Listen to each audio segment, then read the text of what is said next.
Monsieur le rapporteur, mes chers collègues, nous allons procéder à notre première audition de ce jour, au cours de laquelle nous allons entendre Monsieur Jean-Luc Mélenchon. Monsieur le ministre, vous êtes fondateur du mouvement La France Insoumise.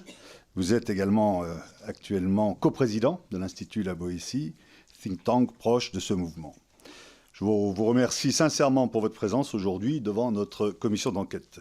Je voudrais, en préalable à nos échanges, clarifier quelques points qui me semblent importants. Tout d'abord, s'agissant du champ de cette commission d'enquête. Je rappelle qu'elle s'intéresse aux stratégies que des mouvements islamistes présents sur notre territoire peuvent mettre en œuvre pour influer sur les représentants politiques, locaux ou nationaux, et in fine sur nos politiques publiques. Certains commissaires, notamment parmi les groupes de gauche, auraient souhaité que nous étendions le champ d'investigation de notre commission d'enquête à d'autres formes d'entrisme. Toutefois, cela n'a jamais été l'objet de cette commission d'enquête qui traite spécifiquement de l'islamisme politique et s'inscrit en ce sens dans la continuité totale avec le rapport publié par le ministère de l'Intérieur en mai 2025, en mai dernier, sur cette idéologie. À cet égard, nos travaux permettent de dresser plusieurs constats. 1. Les mouvements islamistes présents sur notre territoire représentent une menace bien réelle et désormais documentée par les services de renseignement.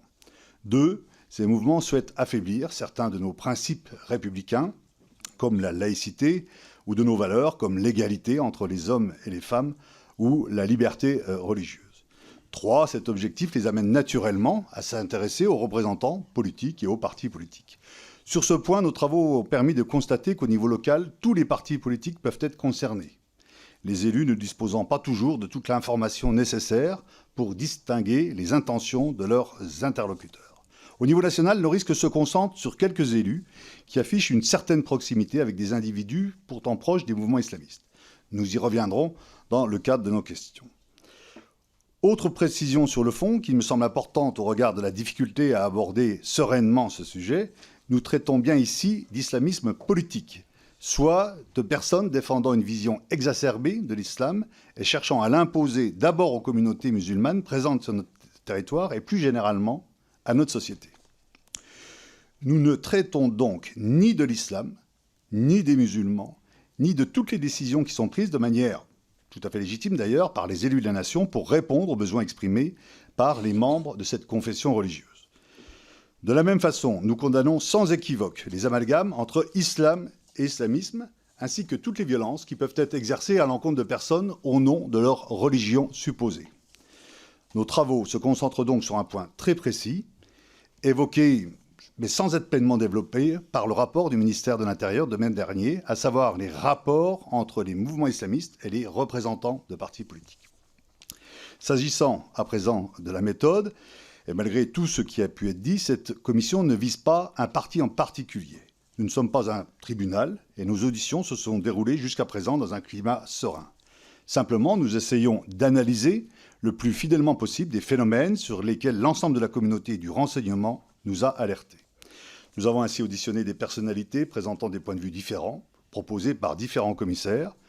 Par ailleurs, j'ai personnellement veillé à ce que tous les groupes soient invités à participer au bureau de la commission et qu'ils puissent s'y exprimer librement. Enfin, s'agissant de votre audition, il se trouve que lors de nos auditions, votre parti a été mentionné à plusieurs reprises comme pouvant constituer une cible pour les mouvements islamistes. Il nous a ainsi semblé important de vous recevoir et d'échanger avec vous sur cette thématique. Aussi, je vous soumettrai, Monsieur le ministre, quelques questions en guise d'introduction à nos travaux et je vous proposerai, si vous le souhaitez, de prendre la parole pour un propos liminaire qui pourrait être d'une dizaine de minutes. Puis, le rapporteur posera ces questions ainsi que les commissaires qui le souhaitent. Les trois questions liminaires. Tout d'abord, nous avons été alertés par tous les services de renseignement sur l'importance de la menace que représente l'islamisme politique en France. Sont identifiés deux types de menaces. Une menace séparatiste, soit un repli communautaire de plus en plus marqué dans certains territoires ou certains quartiers qui remettent en question l'adhésion de leurs habitants à nos principes et à nos valeurs républicains, et une menace d'entrisme ou d'influence au sein des associations, des institutions ou des mouvements politiques pour faire changer les règles communes. Que pensez-vous de cette menace islamiste sous forme de séparatisme ou d'entrisme? Première question. Deuxième question, avez-vous le sentiment qu'au sein de votre parti, la différence entre islamisme et islam fait l'objet d'une information suffisante pour permettre aux élus d'identifier les demandes légitimes de nos concitoyens musulmans de demandes relevant davantage du séparatisme ou de l'entrisme. Ces enjeux font-ils l'objet de discussions en interne et votre parti sensibilise-t-il par des formations ses élus, ses militants à ce sujet? Troisième question, enfin, un risque d'entrisme sur les listes municipales en vue des prochaines élections du mois de mars prochain a été mentionné à plusieurs reprises au cours de nos auditions, notamment dans des communes situées au sein d'écosystèmes locaux déjà bien constitués.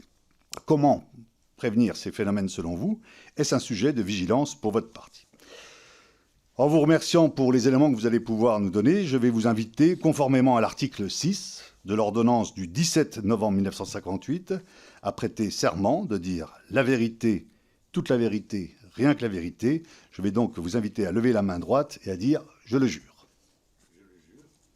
Je vous remercie et je vous laisse la parole pour votre propos liminaire. Merci, Monsieur le Président. Alors, votre micro, si vous voulez bien appuyer, je vous en remercie. C'est bon, là? Voilà.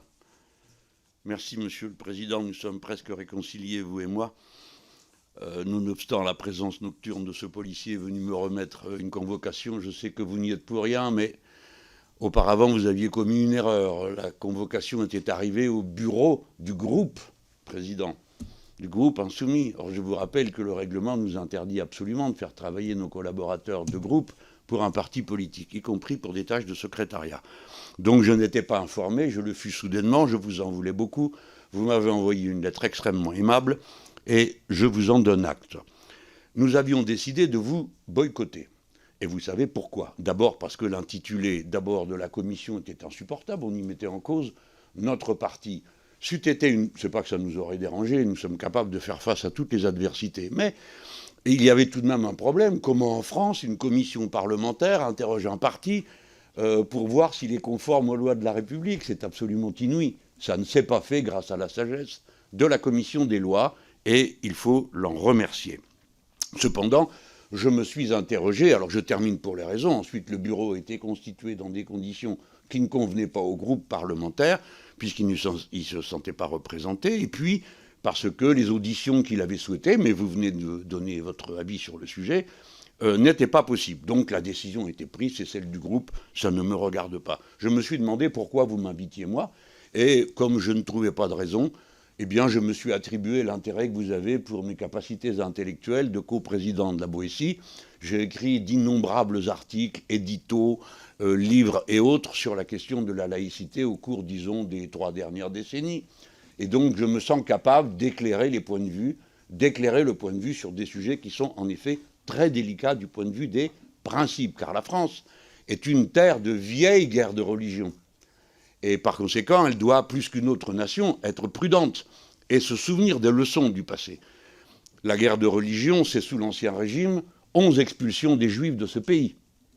C'est l'invention par le supposé Saint-Louis, en réalité Louis IX, de la rouelle, des incendies de Torah et de l'expulsion des Juifs. Ensuite, ce furent les guerres de protestants et de catholiques, 2 siècles et un quart à peu près, dans des conditions effroyables.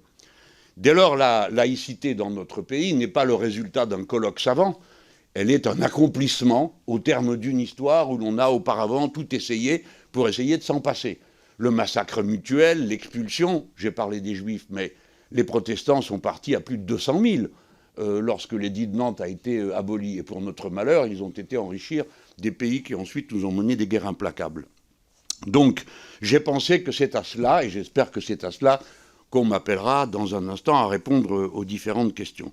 Mais je ne peux manquer de vous taquiner et de vous demander pourquoi vous n'avez pas dans vos auditions consulté des personnes qui me semblaient d'un plus grand intérêt que moi sur le sujet que vous avez bien délimité. Vous avez dit on ne parlera pas de l'islam, etc. Nous parlons d'un fait, une menace, dont je reconnais l'existence évidemment, au milieu de bien d'autres, mais elle existe. Et donc la France doit faire attention, agir avec intelligence, et dans un instant, j'y viens. Mais pourquoi ne pas avoir auditionné, par exemple, vous avez auditionné les rapporteurs, M. Courtade et M. Gouillette. M. Gouillette est un grand ambassadeur de France, qui a été le représentant de notre patrie dans de nombreux pays du monde musulman, et qui connaît bien son affaire. Et dès lors, moi, j'attache beaucoup d'intérêt à ce qu'il a dit, et au rapport. Je l'ai lu, je l'ai trouvé intéressant, mais je suis presque obligé de vous dire, n'y voyez pas mal que vous êtes hors sujet. Car dans le rapport, il n'est pas spécialement question des frères musulmans. La question s'est concentrée sur eux, et dans un instant, je vous demanderai pourquoi sur eux. Car des confréries dans l'islam, il y en a de toutes sortes, c'est propre à l'islam même. L'islam n'est pas un système vertical comme l'Église catholique, avec un organe qui dit la vérité à laquelle il faut adhérer, sous peine d'être excommunié. Ça n'existe pas. C'est pourquoi, sur tous les sujets dans l'islam, il y a toujours discussion. Et les savants de l'islam sont ceux qui rendent compte des points de vue à propos de telle ou telle question dans la religion. Pardon de faire cette parenthèse, mais je me suis intéressé à la vie intellectuelle des religions pour la raison qu'elles ont contribué à la formation de la culture nationale des Français. Nous avons combien de temps et de discussions de toutes sortes entre savants catholiques pour savoir si telle ou telle encyclique du pape était hérétique ou pas. Je vous rappelle Philippe le Bel qui fait se prononcer la Sorbonne sur la question de savoir si le pape Boniface a le droit d'ordonner de percevoir un impôt en France. Et les savants étaient bien embarrassés d'avoir à obéir à la fois au roi et au pape. Je passe cet épisode, j'y reviendrai si vous voulez, il est tellement savoureux. Mais enfin, des personnes qualifiées pour bien comprendre de quoi il s'agit. Nous avons avant tout besoin de science et de compréhension de ceux que nous affrontons. Quand nous affrontons des terroristes, notre intérêt est de les séparer du reste de la population et de ne leur valoir aucune sympathie. Et il faut comprendre que dans leur stratégie, il est prévu que nous nous emportions au point que nous confondions tout. La religion dont ils se réclament, à tort si l'on en croit les savants musulmans, la religion dont ils se réclament, les actes qu'ils posent, etc. C'est ça qu'ils espèrent. Qu'on s'entretue entre nous, qu'on commence à se disputer entre Français, parce que celui-ci n'est pas de la bonne religion ou celui-là. C'est aussi vieux que la guerre de religion. Entre catholiques et protestants, chacun imputait à l'autre une connivence avec l'étranger, qui existait d'ailleurs. La Ligue de Condé est liée aux Espagnols. Et de même, le parti protestant est lié aux nouvelles principautés protestantes des innombrables Allemagnes qu'il y avait à l'époque, comme c'était un délice. Bien, c'est cousu de fil blanc, ça a toujours été comme ça. Et les violences de l'un servent à justifier les violences de l'autre, tout le temps. Les terroristes ne font que ça. Espérer qu'en dénonçant leur activité, on en vienne à la confondre avec l'islam, et que dès lors, entre Français, musulmans, non-musulmans, etc., nous affrontions. Donc il faut travailler avec vigilance à l'unité du peuple français. C'est notre tâche permanente à nous, l'unité du peuple français. C'est pour ça qu'existe la loi laïque de 1905 et qu'il nous revient à tous, quel que soit notre parti, de la faire vivre dans son intelligence spécifique. Alors, la loi de 1905 et la laïcité, redisons-le pour ceux qui nous écoutent à cet instant, ce n'est pas un athéisme d'État. La laïcité, ce n'est pas l'interdiction de ceci ou cela, c'est une loi de liberté. Et d'où vient-elle ? De la bataille qui est immédiatement commencée entre catholiques et protestants, puisque le roi venait de Dieu et de sa décision, alors de laquelle des deux religions procédait son autorité. Très vite, les rois s'aperçoivent que de cette histoire, ils ne sortiront pas indemnes. Et ils commencent par dire, attendez, nous, on est les rois de tous les sujets. Non, ça s'est passé comme ça. Et il a fallu que tout ce cheminement du siècle, des siècles, 2 siècles et 19 ans. Vous avez ensuite un parti royaliste qui se fiche complètement de savoir qui Dieu a choisi. Et ils disent la loi française, c'est la loi salique, l'aîné de la branche aînée est roi de France. On ne se soucie pas de savoir d'où il sort. Patatras, il était protestant. C'est Bourbon de Navarre. Et il a fallu surmonter ça. Et puis il y a la Révolution, et puis il y a la Commune, j'en passe. Mais c'est pour vous dire, le problème auquel nous sommes confrontés n'est pas nouveau, et nous devons tenir compte des enseignements du passé, ayant pour objectif l'unité des Français. Donc pourquoi n'avez-vous pas, puisque là vous êtes en train de faire la chasse aux extrémistes, pourquoi ne pas avoir consulté M. Lang, qui est le président de l'Institut du monde arabe, qui a une très grande science et compréhension de ce qui se passe dans le monde islamique, ou M. Bernard Cazeneuve, qui lui a vécu en première ligne l'attentat épouvantable qui a meurtri notre patrie si profondément au Bataclan. Ou bien, tenez, et j'arrêterai, là c'est la taquinerie. M. Wauquiez, c'est lui qui a inventé cette commission, il s'y est tellement mal pris qu'il a fallu en changer le nom. Et pour finir, il vous abandonne, il vient même pas là. Il a peut-être des idées, c'est lui qui a inventé l'idée que nous serions responsables, nous, les insoumis, de je ne sais quelle connivence. Où est passé M. Wauquiez? Pourquoi ne vient-il pas ici? Pourquoi ne vous supplie-t-il pas, Président, de pouvoir venir vous tenir informé de ce qui l'a motivé à nous pourchasser comme il le fait? Je passe à propos de M. Retailleau ou de M. Hollande, qui étant président de la République, ayant avoué publiquement qu'il avait pris des décisions extrêmement rudes à l'égard des ennemis de notre pays, si vous voulez bien vous souvenir de ce à quoi je suis en train de faire allusion. Bref, voilà. Si vous voulez interroger des gens qui ont des liens avec les terroristes, interrogez les membres du Rassemblement national, mais je veux immédiatement préciser ceci. Je ne suis pas en train d'accuser le Rassemblement national d'avoir un lien avec le terrorisme. Mais 2 de ses membres ont été pris la main dans le sac, l'un à vendre des armes, l'autre à aider le travail. Je précise bien, je n'en accuse pas le Rassemblement national, je ne l'ai jamais fait. Je fais preuve de mesure. Mon domicile a été entièrement saccagé. Et sur tous les murs, il y avait des slogans du Rassemblement national. Je n'ai jamais accusé le Rassemblement national d'avoir décidé cette agression, car je ne le crois pas. Voilà pourquoi je ne crois pas que le Rassemblement national soit un mouvement qui soit lié au groupe terroriste. Cependant, les connexions existent pour des raisons qui sont idéologiques, et il faut les comprendre. De telles connexions n'existent pas pour nous, puisque par définition, nous sommes un mouvement qui postule que la similitude des êtres humains crée leur égalité en droit. Dès lors, tout ce qui s'apparente de près ou de loin à des distinctions qui reposent sur autre chose, nous les combattons toujours. Nous les combattons au sens de nous ne voulons pas qu'elles deviennent des règles politiques. Alors, me voici tout de même devant vous. Alors, vous pouvez vous en étonner après ce que je viens de vous dire. Mais je vais vous dire pourquoi. Eh bien, parce que votre commission a déjà produit les documents qui nous innocentent absolument. Qui? Tous les responsables de services de renseignement du pays que vous avez entendus. J'ai lu les comptes rendus. Aucun ne dit qu'il y a un lien entre nous et les islamistes. Ils disent même le contraire. Aussi bien s'agissant des frères musulmans qui sont en cause dans ce qui nous occupe présentement, eh bien, le rapport de M. Courtade et de M. l'ambassadeur Gouillette dit, il ne peut pas être plus clair. Au niveau français, dit M.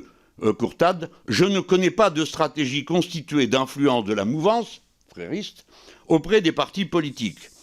À l'heure actuelle, certains militants islamistes politiques qui n'agissent pas nécessairement sur ordre mènent au niveau local des stratégies d'influence, parfois d'obtention d'avantages, voire d'emprise. Mais, dit M. Courtade, je répète que nous n'avons pas observé ni documenté ou étudié une stratégie d'influence au niveau national sur les partis politiques. Alors, à plus forte raison, sur nous. Ceci vient de votre compte-rendu, pas de nos investigations à nous, car nous en menons aussi, et je vais vous en dire un mot pour vous mettre en garde contre ce qui vous arrive. Alors, pareil, les responsables de renseignement français ont dit, nous, on n'a pas vu ça, mais c'est le moment pour moi maintenant de vous mettre en alerte. Quelque chose se passe d'un peu bizarre dans ce pays. Le député insoumis Carlos Bilongo, Martins Bilongo, est rapporteur sur la préparation de la condition de la COP28. Une activité parmi d'autres traditionnelles chez les parlementaires. Le voici qui se rend là-bas, aux Émirats arabes unis, et dans ce rapport mentionne le fait qu'il trouve surprenant, il n'accepte pas l'idée que le responsable de la COP28 soit lui-même un responsable d'une compagnie pétrolière.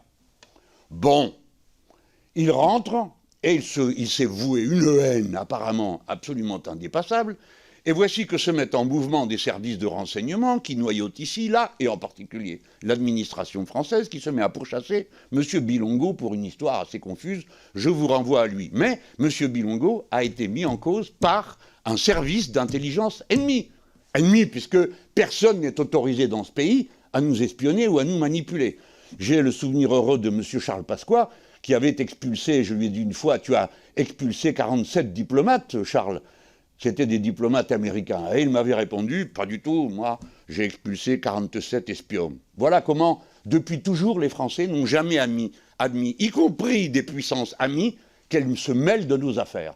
Par conséquent, nous avons protesté. Que s'est-il passé? Rien.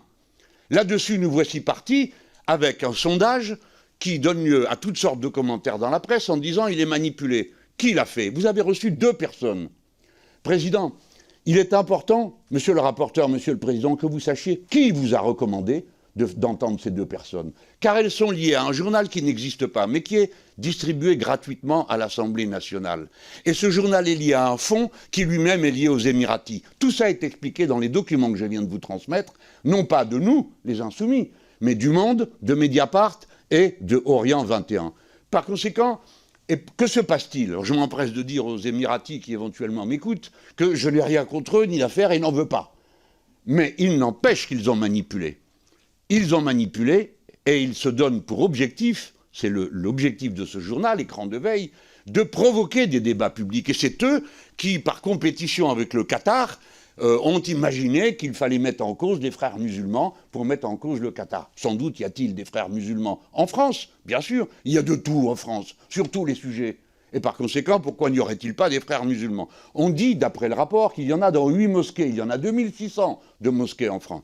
Par conséquent, rien d'autre que ce qu'on doit regarder en faisant attention et surtout en évitant de se donner en spectacle pour donner de l'importance ou de la visibilité à des choses qui parfois n'en méritent pas, si on veut vraiment qu'elles n'en aient pas.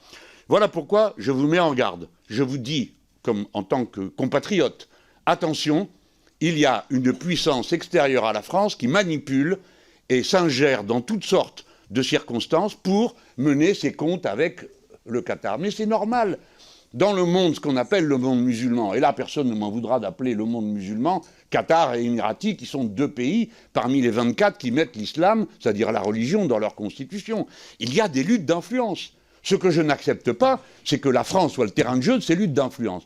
Et que, de manière tout à fait, j'en suis absolument persuadé, honnête, comme vous l'êtes, par vigilance, vous vous trouviez impliqué là-dedans, à aider des manœuvres auxquelles aucun d'entre vous n'a jamais eu idée de participer, si peu que ce soit, et y compris à cet instant. Voilà pourquoi je crois que le groupe Insoumis a déposé son article 40. Me permettez-vous maintenant, sur les mots, de vous dire encore une ou deux choses, ou bien pensez-vous passer tout de suite aux questions?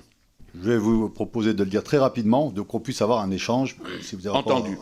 Alors, la première, je vais presque vous répéter, Président. Et il faut que ceux de nos compatriotes qui nous entendent sachent que vous, moi, monsieur le rapporteur, d'autres ici, qui ne sommes d'accord sur rien, sommes au moins d'accord sur ce point. Nous ne confondons pas l'islam et l'islamisme.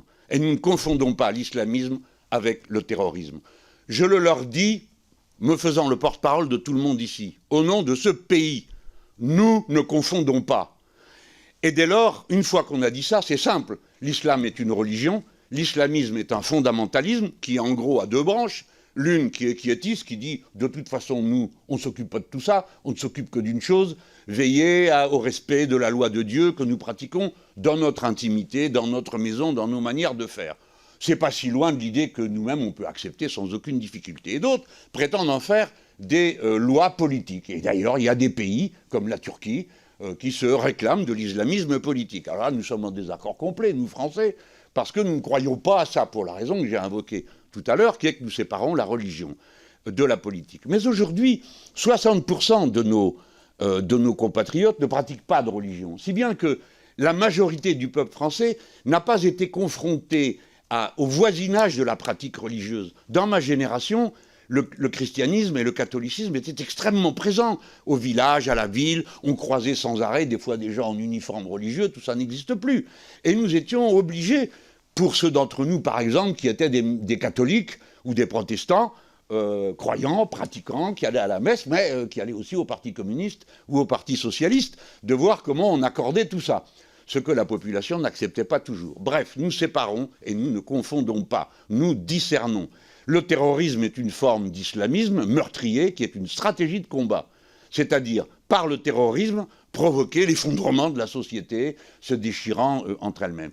Mais nous devons étendre la réflexion, et moi je l'ai toujours dit pour ma famille politique. Il y a le terrorisme, bien sûr.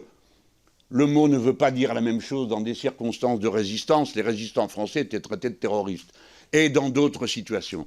Mais d'une manière générale, la lutte militaire violente, quel que soit le cadre dans lequel on est, à l'intérieur d'une société, est désapprouvée. Nous, comme mouvement, nous combattons toutes les formes de violence islamiste ou même de gauche. Un point encore, et j'aurai fini pour cette introduction. Je veux vous parler des conditions dans lesquelles, je vous l'ai dit en début, la laïcité est née de la nécessité de la liberté du culte. La laïcité est donc d'abord protectrice de la liberté du culte, pas de son interdiction. Et dès lors que cette confrontation permanente à l'exercice du culte est posée à un Français, c'est toujours un sujet pour lui un peu plus délicat que pour d'autres, qui acceptent que l'on colle côte à côte dans des ghettos toutes les croyances. Nous, Français, nous ne condamnons jamais une opinion. Nous condamnons une pratique. Ce sont donc toujours des actes et des pratiques. Pour le reste, la liberté de conscience est absolue, et d'ailleurs incontrôlable, vous le savez aussi bien que moi. Nous ne pouvons donc combattre que des actes.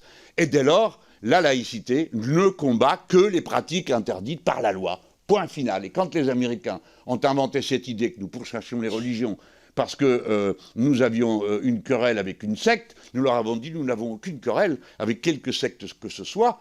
Il s'agissait de celle de scientologie. Nous ne faisons qu'une chose, punir les escroqueries. Voilà comment les Français abordent cette question. Merci. Merci, Monsieur Mélenchon, pour ce propos liminaire. Quelques éléments rapides d'abord avant de vous poser les questions concernant la convocation. Voilà, elle a été envoyée dans les mêmes formes que pour Mme Tondelier. Ça a été plus rapide avec Mme Tondelier, mais nous sommes satisfaits que nous puissions nous rencontrer aujourd'hui. Alors pourquoi vous, parmi les invités, encore une fois, nous ne sommes pas un tribunal, donc nous n'accusons pas telle ou telle personne. Il faut être très clair. Voilà qui est bien. C'est simplement par rapport à la fois, bien sûr, aux responsabilités que vous avez eues dans le parti LFI étant fondateur, et puis c'est également votre éclairage, votre histoire dans la gauche, et notamment des évolutions que vous avez pu avoir. On va pouvoir y revenir sur des sujets comme le voile, etc., où ça peut effectivement nourrir notre réflexion. Pour le choix des auditions, les frères musulmans, c'est le titre d'ailleurs du rapport du ministère de l'Intérieur. Ça a été choisi là-dessus. Ils indiquent bien dans le rapport que les frères musulmans sont plutôt en décroissance d'influence dans notre pays, mais que leur stratégie d'entrisme est celle qui inquiète le plus en ce moment les services. Donc nous, on s'inscrit dans le prolongement de cette réflexion. Vous indiquez, vous étonniez que le président du groupe de la droite républicaine ne soit pas là. C'est effectivement un droit de tirage de notre groupe. Nous sommes co-signataires dans le groupe. Et à ce moment-là, comme ça se fait à l'intérieur d'un groupe, vous l'avez été vous-même président, il peut y avoir effectivement des représentations qui se font. Et donc, c'est moi qui m'en charge au niveau de cette commission d'enquête. Quand vous vous interrogez sur les comptes rendus en disant voilà, qui ne montrent rien, je pourrais vous donner des citations de la DGSI, de la DNRT, de la DRPP, de la DGSE qui indiquent qu'il y a effectivement un risque d'entrisme politique dans notre pays qui existe. Ils le disent très clairement. Et donc c'est tout à fait normal. Ils ne ciblent pas vous en particulier, voilà, c'est très clair, mais il y a effectivement de l'entrisme politique. C'est cité, et là où vous allez être cité, c'est dans des cas effectivement de contact, mais on va le faire au moment des questions, de membres de votre parti qui peuvent être en contact avec des représentants d'organisations islamistes. Enfin, sur le sondage de l'IFOP, moi je respecte le travail qui est fait par l'Institut qui est un des plus anciens dans notre pays. Vous avez fait une saisine au titre de l'article 40, maintenant c'est de l'ordre judiciaire. Nous n'avons pas à nous en occuper au niveau de notre audition, mais ça nous semblait normal par rapport à l'actualité que nous auditionnons. Et j'indique d'ailleurs que les 5 premières minutes de l'audition du représentant de l'IFOP ont été consacrées à une explication de la méthodologie de ce sondage qui a permis effectivement d'éclairer certains points. Nous en venons maintenant aux questions et aux réponses, et je vais donc inviter monsieur le rapporteur à poser ces questions. J'aurai l'occasion de le faire, et ensuite ce sera les collègues qui voudront le faire. Monsieur le rapporteur. Merci, Monsieur Mélenchon, pour vos propos liminaires. Mes chers collègues, avant de vous entendre, Monsieur Mélenchon, sur les questions que j'ai à vous poser, je souhaite rappeler le cadre précis et la nature même de nos travaux. Une commission d'enquête, ça a été dit, n'est pas un tribunal, elle ne juge pas, elle ne condamne pas, elle n'instruit pas à charge, et contrairement à ce que j'ai pu entendre beaucoup dans la presse, elle n'a pas les moyens d'investigation du système judiciaire, et c'est pas fait pour ça. C'est un outil parlementaire au service de la représentation nationale chargé d'établir les faits et de formuler des propositions pour prévenir ou corriger, en ce qui nous concerne, les phénomènes d'entrisme qui pourraient toucher des responsables publics, des organisations ou des partis politiques dans notre pays. C'est dans cet esprit de lucidité et de responsabilité que nous devons situer nos travaux. Car si nous sommes réunis aujourd'hui, c'est aussi parce que la France a été frappée dans sa chair par le terrorisme islamiste. Depuis 2012, 50 attaques ont été perpétrées sur notre sol, dont 24 mortelles, faisant 274 morts et plus de 800 blessés. De Toulouse à Montauban, de Charlie Hebdo au 13 novembre, de Nice à Saint-Étienne-du-Rouvray, jusqu'aux horribles assassinats de Samuel Paty et de Dominique Bernard, ces crimes ont bouleversé durablement notre pays. Ils ne relèvent ni de faits isolés, ni d'une dérive marginale. Ils s'inscrivent dans un continuum idéologique, celui de l'islamisme politique, qui, sous des formes légalistes ou violentes, cherche à fracturer notre société, à délégitimer nos institutions et à miner les fondements mêmes de la République. Cette réalité nous oblige, car en amont du passage à l'acte terroriste, il existe des écosystèmes d'influence, des stratégies séparatistes et parfois des démarches d'entrisme identifiées de longue date par les services de l'État et par les chercheurs. Comprendre ces dynamiques, c'est contribuer à prévenir ce qui, un jour, peut menacer l'intégrité de la nation. Depuis plusieurs décennies, notre pays est confronté à la diffusion progressive d'une idéologie, l'islamisme, qui dépasse largement la seule question religieuse. Comme l'ont rappelé de nombreux chercheurs et autorités auditionnés par notre commission, l'islamisme est avant tout un projet politique, mobilisant des normes religieuses comme levier d'organisation sociale et, pour certains courants, comme moyen de transformation de l'État. Vous évoquiez les frères musulmans et il y en a d'autres. En France, cette implantation a pris la forme d'écosystèmes d'influence mêlant lieux de culte, associations, structures éducatives et relais communautaires.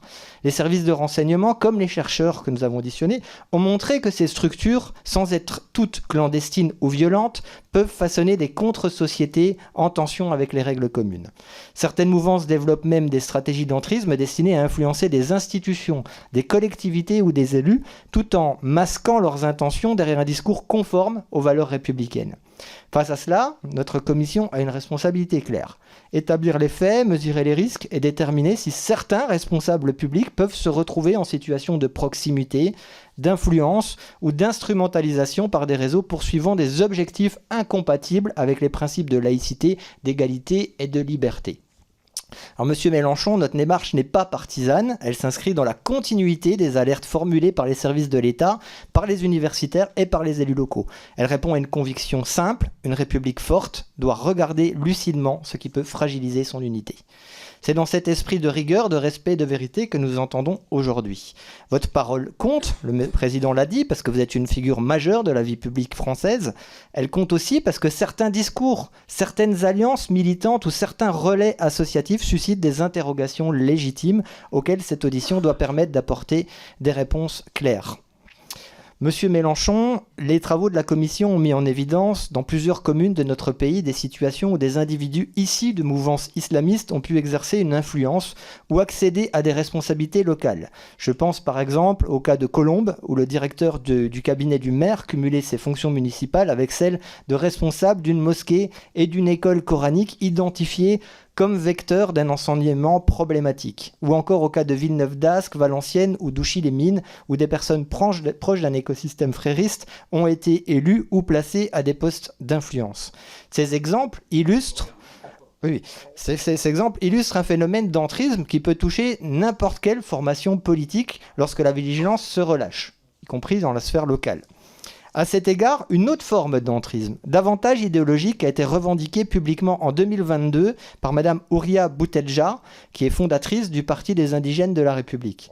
S'adressant à propos de votre candidature à l'élection présidentielle, elle déclarait, je la cite, « Dans ce magma, il y a un butin de guerre qui s'appelle Mélenchon. C'était une espèce de laïcard de dingue, disait-elle, et aujourd'hui il dit des choses qu'il n'aurait jamais dites il y a 15 ans. » Cette phrase vous désigne donc explicitement comme une sorte de cheval de Troie présenté comme un instrument permettant de faire avancer un agenda politique hostile à ce qu'elle appelle elle-même les laïcards et assumant une logique d'influence sur un candidat aux plus hautes fonctions qui était l'élection présidentielle. Mes questions sont les suivantes. À la lumière de ces exemples concrets, qu'ils soient locaux, organisationnels ou plus idéologiques, comment analysez-vous la réalité du phénomène d'entrisme en France ? Et selon vous, quelles lignes rouges et quelles garanties doivent s'imposer à l'ensemble des formations politiques, y compris celles qui vous est proche, pour éviter que des acteurs poursuivant un agenda incompatible avec les principes républicains puissent instrumentaliser un mouvement ou un candidat ? Monsieur Mélenchon, votre micro, s'il vous plaît. Votre micro, voilà. Je remercie le rapporteur pour la précision de sa question, mais je commence d'abord par déblayer des incertitudes. Vous avez donné des exemples d'entrisme, vous appelez ça comme ça, pourquoi pas. Aucun ne me concerne, ni ne concerne le mouvement insoumis. Et je voudrais que vous compreniez pourquoi ça paraît difficilement possible que cela ait lieu avec des insoumis. il faut comprendre la matrice intellectuelle du mouvement insoumis. Sa matrice essentielle, c'est l'humanisme, qui dit que l'être humain est l'auteur de son histoire. Sur ce plan, il a une interconnexion facile avec la pensée de ceux qui croient. Pourquoi ? Parce que les religions qui attribuent un libre arbitre à l'être humain disent que c'est par sa décision qu'il fait le bien ou le mal. Dans l'islam, on dit que c'est pas Dieu qui a fabriqué le mal, c'est les êtres humains qui font le mal. On dit quelque chose de similaire dans le christianisme, quoique on identifie la personne du diable comme un acteur de cette aventure spirituelle. Parmi les laïcs, on dira, le mot n'est pas adapté, disons ceux qui n'ont pas de foi religieuse, on dira que la conformité avec les principes de la morale que l'on s'assigne crée le bien et le mal. Donc sur ce plan, on a un terrain commun. Après, on passe à d'autres choses, c'est l'égalité et la similitude absolue des êtres humains entre eux. Et là commencent toutes sortes de discussions politiques sur l'étendue des droits et des devoirs de chacun, le principal devoir étant de respecter le droit des autres. C'est la raison pour laquelle le mouvement insoumis, dans ses formations initiales, comme dans celles qu'il fait au fil de l'année, a toujours un compartiment antiraciste et laïque. Nous avons une école de formation avec des stages régionaux, des stages nationaux. L'un est un stage national qui dure 6 mois, 1 an, 6 mois, et dans lequel on vient tous les 15 jours à une rencontre nationale, le mouvement prenant en charge les frais que cela déclenche pour ceux qui y viennent. Et dans la formation de base, il y a pour toutes les promotions, toutes, sans exception, les 2 cours sur le racisme et le cours sur la laïcité de l'État. Le cours sur la laïcité est donné par monsieur le philosophe Benoît Schneckenburger, qui est par ailleurs aujourd'hui le président de la libre pensée. Vous imaginez qu'une telle présidence lui donne une vigilance spéciale sur la question de la foi. Et comme notre but n'est pas d'endoctriner, mais de faire réfléchir, il va de soi que chaque fois qu'il vient, eh bien, il se heurte à des amis qui trouvent ces formules excessives et qui, de ce fait, réfléchissent, puisque existe entre nous, comme vous l'imaginez, une grande tolérance d'échange des points de vue. Ensuite, donc, toutes les promotions de cadres de notre organisation sont confrontées à cette double formation. Celle qui va sur le racisme prend donc en compte absolument toutes les formes de racisme, l'antisémitisme, la négrophobie, que sais-je encore, tout ce qui est répandu par l'ennemi pour, je vous parle avec mon vocabulaire là, diviser le peuple. Car pour nous, l'acteur de l'histoire est le peuple, nous l'avons décrit d'une manière matérialiste, et nous pensons que notre adversaire, l'oligarchie, est incapable de dominer la société si elle ne divise pas le peuple. D'où la vigilance spéciale à ne pas accepter d'être divisé par le racisme et la vigilance sur la laïcité. Et donc, nous passons notre temps à expliquer ça. Mais nous le faisons avec assez, comment dire, nous sommes des militants politiques, je ne vais pas vous apprendre ce que c'est, vous êtes vous aussi un militant politique, vous êtes un député, vous savez que l'enjeu de la vie politique, c'est la conscience. La meilleure manière d'intervenir dans la formation des consciences, ça n'est pas de donner des ordres, c'est de faire comprendre l'environnement d'une idée. La question de la laïcité de l'État est fondatrice pour nous, pour éviter qu'on vienne à réclamer de l'État des mesures qui protègent telle ou telle chose. Nous passons notre temps à expliquer la liberté républicaine est une liberté absolue. Nous n'interdisons pas, par exemple, il y a dans notre pays la liberté de l'interruption volontaire de grossesse, mais personne n'est obligé d'avorter, personne. Mais celles qui veulent le faire peuvent le faire parce que la loi le permet. De manière assez étrange, on a permis que la profession médicale puisse faire valoir une clause de conscience pour refuser d'accomplir l'acte d'avortement. Je ne vous cache pas que personnellement, si je comprends ce que ça peut représenter pour quelqu'un qui est croyant, d'un autre côté, je vois là un biais, une exception à la loi qui pourrait être ensuite étendue. Car ceux qui ont une fonction publique, quelle qu'elle soit, une utilité sociale, peuvent se réclamer à tout instant de leur propre conviction religieuse pour empêcher que la liberté des autres s'exprime, il y a un problème. Je ne vous dis pas, je ne mets personne en cause à cet instant. Je dis que, de temps à autre, nous sommes placés devant une contradiction qui nous pose problème, nous interroge, et quoi à la fin ? Eh bien, à la fin, on applique la loi, et puis voilà. C'est ce que je fais. Donc, alors, ça, c'est la réponse de fond pour le mouvement insoumis. Et alors, est-ce que ça nous protège de tout ? Ben non, bien sûr que non. Nous ne sommes pas protégés nous-mêmes, ni du sexisme, ni de la bêtise, ni de tout ce qu'on voudra. Ce sont des influences de la société et il y a lieu de les combattre dans nos rangs lorsqu'on les aperçoit. Tous les partis sont confrontés à ça. Tout le monde. Nous sommes des êtres humains dans une société libre, par conséquent ça circule. Et nous pensons que nous donnons les moyens. À chaque grand événement amphi d'été que nous faisons tous les étés, il y a des séances consacrées spécifiquement à la question des racismes de toutes sortes et de la laïcité de l'État. Il est important de savoir que dans ce domaine, nous n'avons pas de difficultés particulières avec les musulmans qui sont ou dans nos rangs, ou que nous rencontrons dans la société. Pourquoi ? Parce que l'islam en France est un islam qui est essentiellement influencé par son origine maghrébine, et l'origine maghrébine est elle-même extrêmement liée à la période arabo-andalouse de l'histoire de l'islam, et donc nous avons affaire à un islam malikite, c'est-à-dire un islam qui dit, dans les pays où vous êtes, vous respectez la loi du pays où vous êtes. Donc ça, c'est un point, c'est quand même considérable, parce qu'il n'y a pas de problème. On a eu un autre problème avec l'Église catholique, parce que je vous rappelle, pardon, je suis obligé de le dire, mais c'est la vie. 1906, l'encyclique Vehementernos, elle dit qu'il n'y a pas de loi supérieure à celle de Dieu, et que penser qu'il faut en appliquer une autre est criminel. Donc l'explication a été violente. Je vous rappelle que l'Église catholique, nonobstant le point de vue de nombre de catholiques, qui ne partageaient pas son point de vue, le point de vue clérical, était que la République, c'était un malentendu provisoire. Il a fallu attendre 1920 pour que l'Église catholique reconnaisse du bout des lèvres la République française dans un pot à Alger, c'est vous dire. Bref, ou c'est l'évêque d'Alger, je ne me rappelle pas, mais Alger est mélangé à ça. En tout cas, voilà. Maintenant, tout ça est beaucoup plus simple à gérer, si bien que celui qui viendrait faire de l'entrisme religieux se fait plus vite repérer que n'importe quel autre.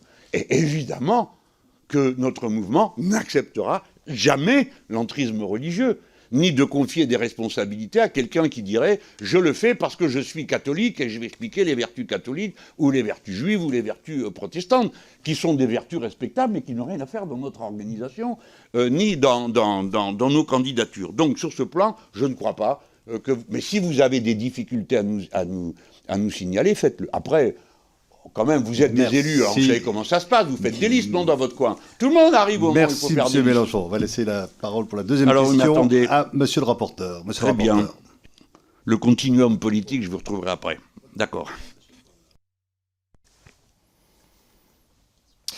Monsieur Mélenchon, on sait que l'islamisme politique repose sur l'exacerbation de normes religieuses utilisées au service d'un projet politique et qu'il peut s'appuyer dans certaines circonstances sur des marqueurs identitaires visant à distinguer ou à séparer une communauté de la société commune dans le cadre de stratégies d'influence ou d'entrisme. Plusieurs chercheurs auditionnés ont d'ailleurs souligné que certains comportements ou symboles, lorsqu'ils sont instrumentalisés, peuvent devenir des leviers d'affirmation politique et de pression sociale. À la lumière de nos travaux, une question se pose concernant la cohérence du discours politique sur ces marqueurs identitaires, parmi lesquels le voile islamique. Vous-même avez exprimé au fil des années des positions assez différentes. En 2010, vous considériez qu'on ne peut se dire féministe en affichant un signe de soumission patriarcale et que le voile constituait un stigmate que l'on s'inflige. Je vous cite, Monsieur Mélenchon. En 2015, vous qualifiez encore le voile de signe de soumission.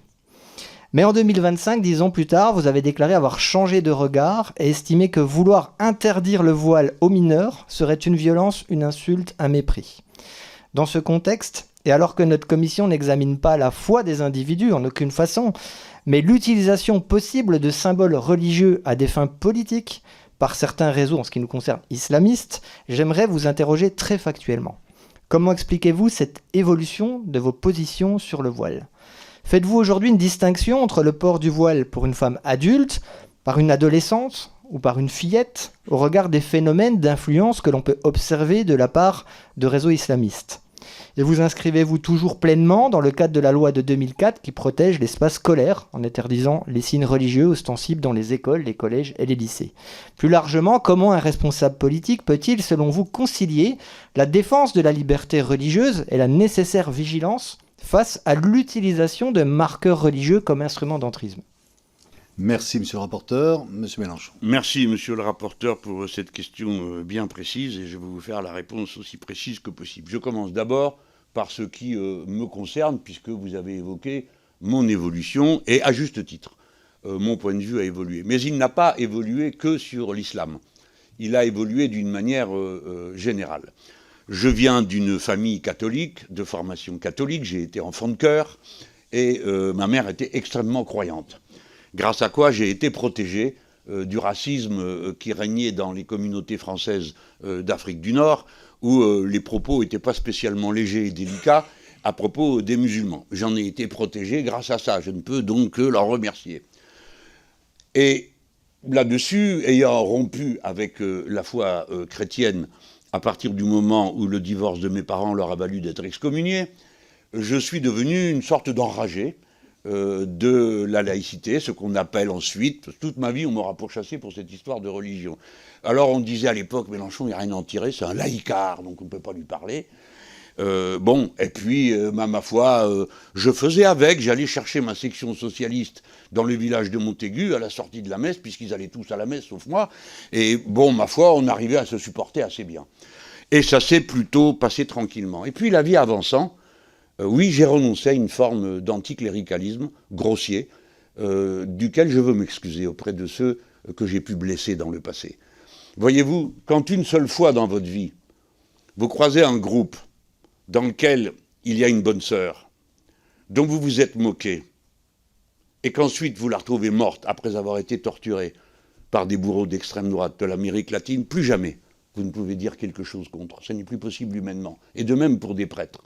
Si bien que le laïcard que je suis a fait se lever toute une salle au moment où on m'a remis un diplôme en Argentine en évoquant la mémoire de nos 32 compatriotes assassinés par les dictateurs fascistes de l'Argentine.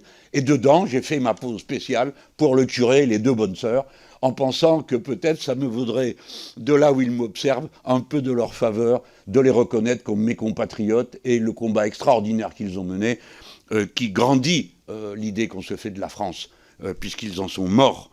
Ils en sont morts comme des gens qui défendaient la liberté. Alors, ce que j'ai jugé bon de faire concernant le christianisme, et les catholiques en particulier, je le fais pour les musulmans. Mais dans un autre contexte, car les catholiques ne font pas l'objet, fort heureusement en France, de persécution, de discrimination, comme c'est le cas pour les musulmans aujourd'hui.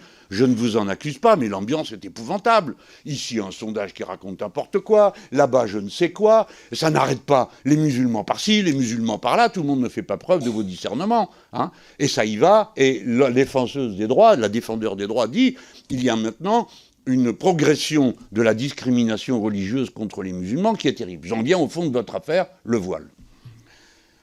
Ah là là. Ça me rappelle le président de Rugy, qui a été président de cette assemblée. Au début que nous voici constitués en groupe d'insoumis, mes camarades, à la demande des femmes de notre groupe, décident que l'on ne porterait plus de cravate. Moi, pour un bon mot, j'y cède. Parce qu'après les sans-culottes qu'il y ait des sans-cravates, ça me réjouissait. Nous voici donc sans cravate. Et au bureau de l'Assemblée, un collègue, je ne sais plus lequel, ou si je me rappelle, je ne vous dirai pas lequel, je ne vais pas me moquer de lui, dit, alors il faut avoir une tenue décente, vous allez mettre une cravate et même des chaussettes. Des chaussettes? Oui, certains de vos collègues n'ont pas de chaussettes. Bon, alors je connais quand même de Rugy depuis un moment, je lui dis, écoute, si vous votez qu'on doit mettre des chaussettes et des cravates, on les mettra. Mais je vais te dire une chose. Ce qui va devenir intéressant, c'est quand tu vas nous expliquer ce qu'est une tenue décente pour une femme. Et de Rugy, qui est quand même quelqu'un d'intelligence, s'énerve et dit « Mais qu'est-ce que c'est que cette histoire? Allez, il y en a marre !» Et donc, on n'a plus parlé ni de chaussettes, ni de cravates dans ce... Ah là, même problème. Tiens, ça tombe sur les femmes. Alors j'ai pensé, en effet, comme ça se disait autour de moi, que c'était un signe de soumission. Et je regardais un peu narquois les photos de ma propre famille, ma grand-mère avec un foulard sur la tête, ma mère avec un foulard sur la tête, ma sœur avec un foulard sur la tête, parce que autrefois, tout le monde mettait un foulard sur la tête, et sinon on disait d'une femme qu'elle allait, comme vous, mesdames, en cheveux. Et ça ne se faisait pas. Il fallait avoir un foulard sur la tête. Donc tout le monde portait un foulard. Voici que maintenant, les musulmans en portent, les musulmanes, et vous dites comme un signal. Bon, je ne vais pas contester que certaines personnes portent un foulard comme un signal religieux de leur appartenance à la religion musulmane. Il y a des Français qui portent des croix très visibles, y compris des collègues à qui il a fallu les faire retirer, etc. Bon, on connaît tout ça. Donc, je ne vais pas vous dire non, ce n'est pas vrai. Oui, c'est vrai, il y a des gens qui mettent ça sur la tête comme un signal religieux. Bien. À nous de faire preuve à ce moment-là de discernement. C'est l'État qui est laïque en France, c'est pas la rue. Et les adultes s'habillent comme ils l'entendent, sauf si leur tenue venait à choquer quoi? Par leur nudité. C'est pas le cas. Sinon, pour le reste, le seul habit qui soit interdit, c'est la burqa. Eh bien, depuis que ça a été interdit, vous n'en voyez quasiment plus. Et c'est comme ça. Ça prouve qu'en général, les gens respectent la loi. Hein. Même ceux qui sont un peu olé olé et veulent faire des démonstrations, quand il s'agit de la loi, tout le monde est fait du même bois. Hein. Voilà. Alors maintenant, allons plus loin. Les gens se mettent ce qu'ils veulent sur la tête. Des kippas, des chapeaux en fourrure, des voiles, dans la rue. La rue n'est pas laïque. Mais par contre, pour accomplir le service de l'État, là, ça n'est plus pareil. L'État est laïque. Donc, personne ne met de voile, personne ne met de chapeau de toutes sortes, et ainsi de suite. Voilà. Après, il faut faire preuve de discernement, suivant les circonstances, pour ne pas envenimer les problèmes. Et puis, curieusement, ça tombe encore sur les femmes. Mes collègues, pardon, monsieur le rapporteur, qu'est-ce que vous voulez qu'on fasse quand quelqu'un se met un foulard sur la tête? Vous comptez faire quoi? Courir dans la rue et lui dire « Enlevez ça, vous êtes une islamiste ». La personne vous dira « Pas du tout, il pleut, je mets ça sur ma tête ». Vous n'en sortirez pas. Vous voyez bien que ce n'est pas praticable. Alors après, on parle des enfants. Problème compliqué, car la loi reconnaît à chaque parent le droit de transmettre ses valeurs à ses enfants et les pratiques qui vont avec. Après tout, on pourrait dire à quelqu'un qui emmène son gosse à la messe le dimanche, eh bien tu le prives de sommeil. On ne fera pas ça, on n'est pas fous. Les parents transmettent leurs convictions. Et à propos du voile, je me suis posé la question, moi-même, c'est quoi ce truc? D'abord, est-ce que c'est une obligation? Non, ce n'est pas une obligation. Pourquoi je dis ça? Parce qu'il y a des obligations. Par exemple, un groupe de sénateurs propose d'interdire le jeûne dans le ramadan, mais c'est les 5 devoirs de l'islam de faire ramadan. Vous avez l'intention d'empêcher les gens de jeûner, comment vous allez faire? Personnellement, je pratique le jeûne intermittent, ça n'a rien à voir avec le ramadan, c'est ramadan toute l'année. Qu'est-ce que vous allez me demander de faire? Surveiller si je jeûne pour des raisons religieuses ou pas? Vous voyez, monsieur le rapporteur, ce que je veux vous dire, c'est que c'est inextricable. Et puis, c'est toujours la même histoire. C'est les femmes, elles mettent un voile, elles ne doivent pas faire ci. J'ai donc posé la question à une de mes amies, croyante musulmane, qui fait ses 5 prières, ce qui est un exploit. Il faut se lever à 5 heures du matin pour faire la première prière. Et je lui dis, mais pourquoi, toi qui es féministe, qui enseigne à ta fille toutes ces choses, pourquoi tu mets... Elle dit, mais moi je ne mets pas de voile. C'est pas une obligation. Je fais mes 5 prières parce que c'est dans les 5 obligations avec le ramadan, le pèlerinage et l'aumône. Bon, ça je le fais. Mais moi je ne suis pas soumis à un homme. À ce moment-là, elle me dit, moi j'en ai pas d'homme. Je suis soumise à Dieu. Alors, vous êtes des militants comme moi. Si vous voulez vous disputer avec Dieu, vous avez perdu d'avance. Parce que personne n'est jamais arrivé à rien sur ce sujet. Tous ceux qui ont essayé d'extraire la foi par des moyens violents ne sont arrivés à rien. Par des moyens de persuasion, la foi est-elle rationnelle? Vous savez comme moi, si vous avez la foi, ou ceux qui l'ont eu, que ce n'est pas un acte de raison. C'est un autre degré de relation au grand tout. Qu'est-ce que vous faites? Eh bien moi, je ne sais pas, d'accord? J'ai tapé aux portes pour vendre le programme commun. Et quand les gens me disaient « c'est très bien tout ce que vous nous dites, c'est bien, vous y croyez, mais vous êtes alliés avec des communistes qui ne croient pas en Dieu, nous on ne vote pas pour ceux qui ne croient pas en Dieu. Qu'est-ce que vous voulez que je leur dise? Eh bien rien. Alors on passait à la porte suivante. Merci monsieur Mélenchon. J'ai pas fini. Attendez, je prends juste une question vous avez pas la dire, mais question de méthode. Je sais que pour tout le monde, on a une audition avec le garde des Sceaux à 15h30, donc non, c'est pas moi le pire alors, président. Je n'ai jamais dit ça, monsieur le ministre. Et donc, qu'on ait le temps, à la fois le rapporteur, pour se poser ces questions et vous invitez effectivement à ce qu'on soit dans un format un peu plus compact. Je vous en prie pour le dernier mot. Je termine sur mon format compact. Je vous lance le défi, monsieur le rapporteur, pour que vous soyez dans le même embarras que moi pour trancher des questions de cette nature. Vous me parlez du voile. Et des enfants à qui l'on met un voile. Et que dites-vous de la circoncision? Elle concerne des jeunes enfants qui on ne demande pas leur avis. Elle est présente dans 2 religions. Et maintenant présente dans les mœurs des gens qui n'ont pas de religion, mais qui considèrent que c'est une bonne chose de le faire. Personne ne pose jamais la question. Ça, c'est pas un problème. Les voiles sur la tête des filles, oui, c'est un problème. Et la circoncision. Il y a des gens pour qui c'est un problème, qui disent c'est une maltraitance. Comment allons-nous nous sortir de ça, monsieur le rapporteur, monsieur le président? Comme je suis là, je ne sais pas vous répondre. En tout cas, si vous avez des lumières, n'hésitez pas à nous les donner. Vous aurez posé la question. Monsieur le rapporteur.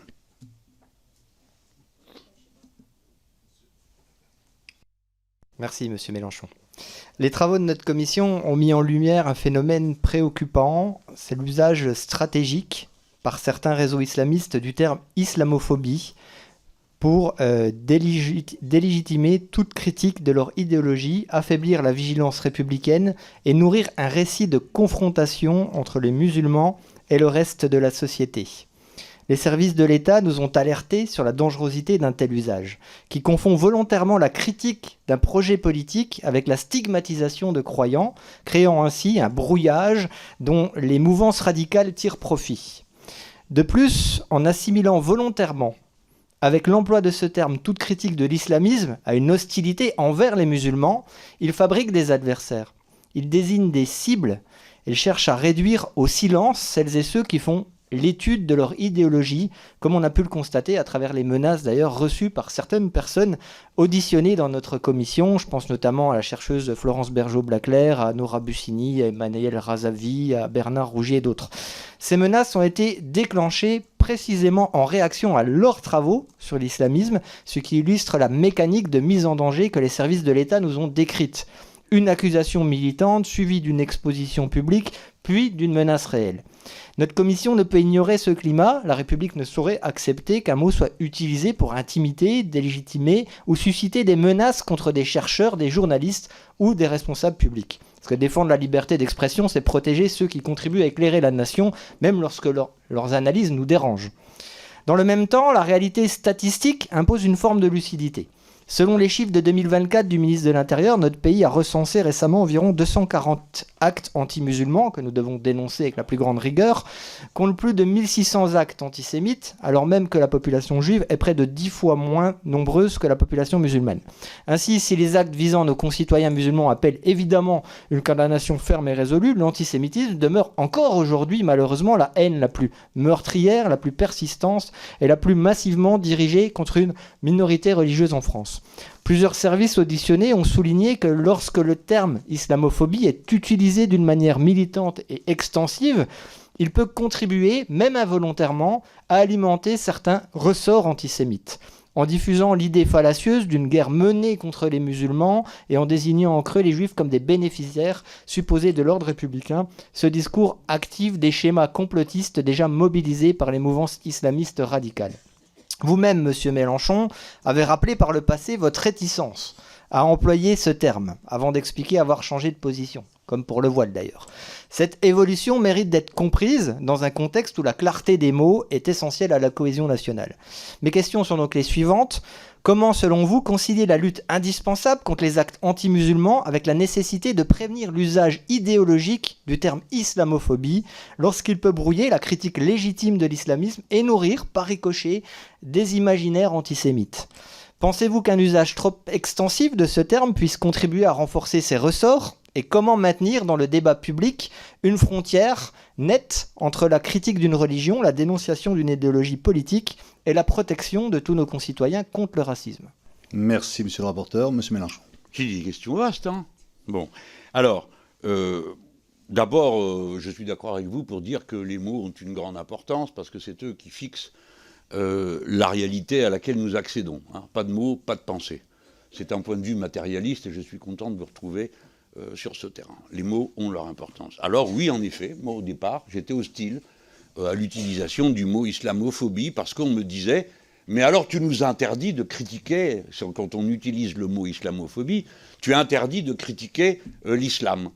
Et donc je m'étais dit « non, on ne va pas utiliser cette expression-là, on va en utiliser une autre qui ne vaut pas mieux, qui s'appelle « haine des musulmans ». Et puis la discussion avance et je vois que l'usage commun autour de moi se fait sur le mot islamophobie.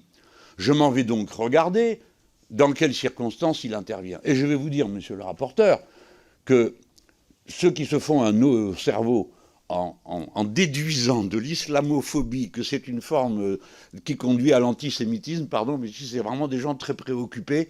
Et bon, je respecte la complexité de leur pensée, mais je ne vois pas le lien entre les deux. Par contre, ce que je peux vous dire, c'est que le mot islamophobie est un mot d'usage international qui donne lieu tous les ans, à l'initiative de l'Organisation des Nations Unies, à une journée de lutte contre l'islamophobie qui a lieu le 25 mars. Par conséquent, je me sens maintenant libre de l'utiliser, et je l'ai utilisé bien avant de m'être aperçu que l'ONU l'utilisait, pour une raison, c'est que dans la haine des musulmans, il y a le mot haine d'eux, et pour ma part, je hais les nazis. Et je n'ai pas l'intention de changer d'avis. Je pense que la plupart d'entre nous, on soit au même point. Je hais les nazis, voilà. C'est une haine que je trouve saine, salutaire, qui m'entretient bien et que j'essaye de transmettre à d'autres. Le mot haine n'est pas bon. Islamophobie, ça parle bien. Pourquoi? Parce qu'il y a islam et il y a phobie. La phobie, c'est quelque chose qui échappe à la raison, qui est de l'ordre de la déraison. Par exemple, les gens qui ont la phobie des araignées, vous en connaissez forcément quelqu'un autour de vous. Peut-être vous-même êtes proche à cette phobie ou une autre. D'autres, c'est les mouches. D'autres, c'est je ne sais quoi. Enfin bon, l'esprit humain est ainsi fait que nous avons tous nos démons intérieurs qui surgissent sous des formes fantasmées. Eh bien, pour moi, l'islamophobie, le mot est particulièrement bien adapté. Quand vous regardez, les gens qui sont en proie à l'islamophobie, même quand ils sont... Je mets de côté les gens qui ont une critique sur la religion musulmane, par exemple, parce qu'ils sont d'une autre religion. Mais c'est une critique, c'est de l'ordre de la raison. C'est de l'ordre du... L'islamophobie, c'est les gens font n'importe quoi. Ah mon Dieu, un musulman, et ils vont faire ci, ils vont faire là, ils vont nous égorger, ils vont nous tirer dessus. C'est de la folie. Ce n'est même plus rationnel, on ne peut même plus parler. C'est pourquoi j'estime que le mot est bien utile parce qu'il décrit un comportement irrationnel.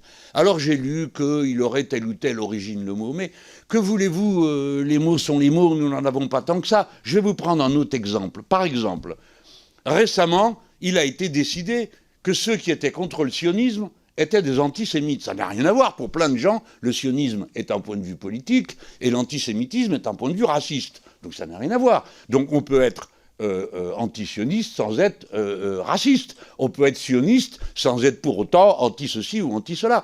Donc voilà un usage qui a été fait abusif du mot, exactement comme on peut penser que le mot islamophobie contient toutes sortes de choses, et parmi elles des choses que nous n'accepterions pas. Mais ce n'est pas parce que nous refusons l'assimilation antisémitisme et hostilité au sionisme que nous allons rejeter le mot antisémitisme, parce que l'antisémitisme, c'est une réalité à combattre. De même, l'islamophobie est une réalité à combattre. Je préfère, moi, si vous voulez, me dire que je combats une phobie que de combattre une haine dont je ne saurais plus que faire. Je peux expliquer à quelqu'un pourquoi il est absurde d'avoir sur les musulmans un regard réducteur qui les ramène à ceci ou à cela. Moi, j'ai jamais dit que l'Église catholique était responsable du massacre en Norvège de 70 jeunes assassinés par un illuminé qui se réclamait de la religion catholique pour le faire. La religion catholique n'a rien à voir avec ça. Lui, il est en prison, mais il sert aujourd'hui d'idole à toutes sortes de gens qui continuent à utiliser son nom.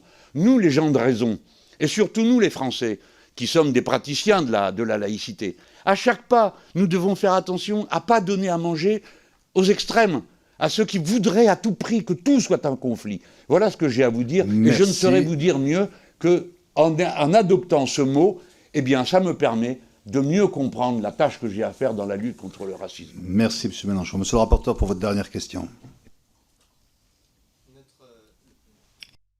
Notre commission a examiné en détail le rôle de certaines organisations qui, sous couvert de défense des droits, ont contribué à diffuser une vision militante de l'islamophobie visant à délégitimer l'action de l'État et à entraver la lutte contre l'islamisme politique.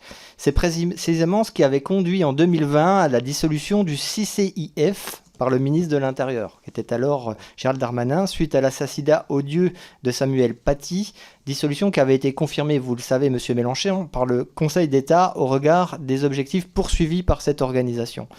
Or, depuis cette dissolution, un groupe présenté comme son prolongement direct, le CCIE, opère désormais depuis la Belgique avec possibilité de poursuivre les mêmes activités sur notre territoire.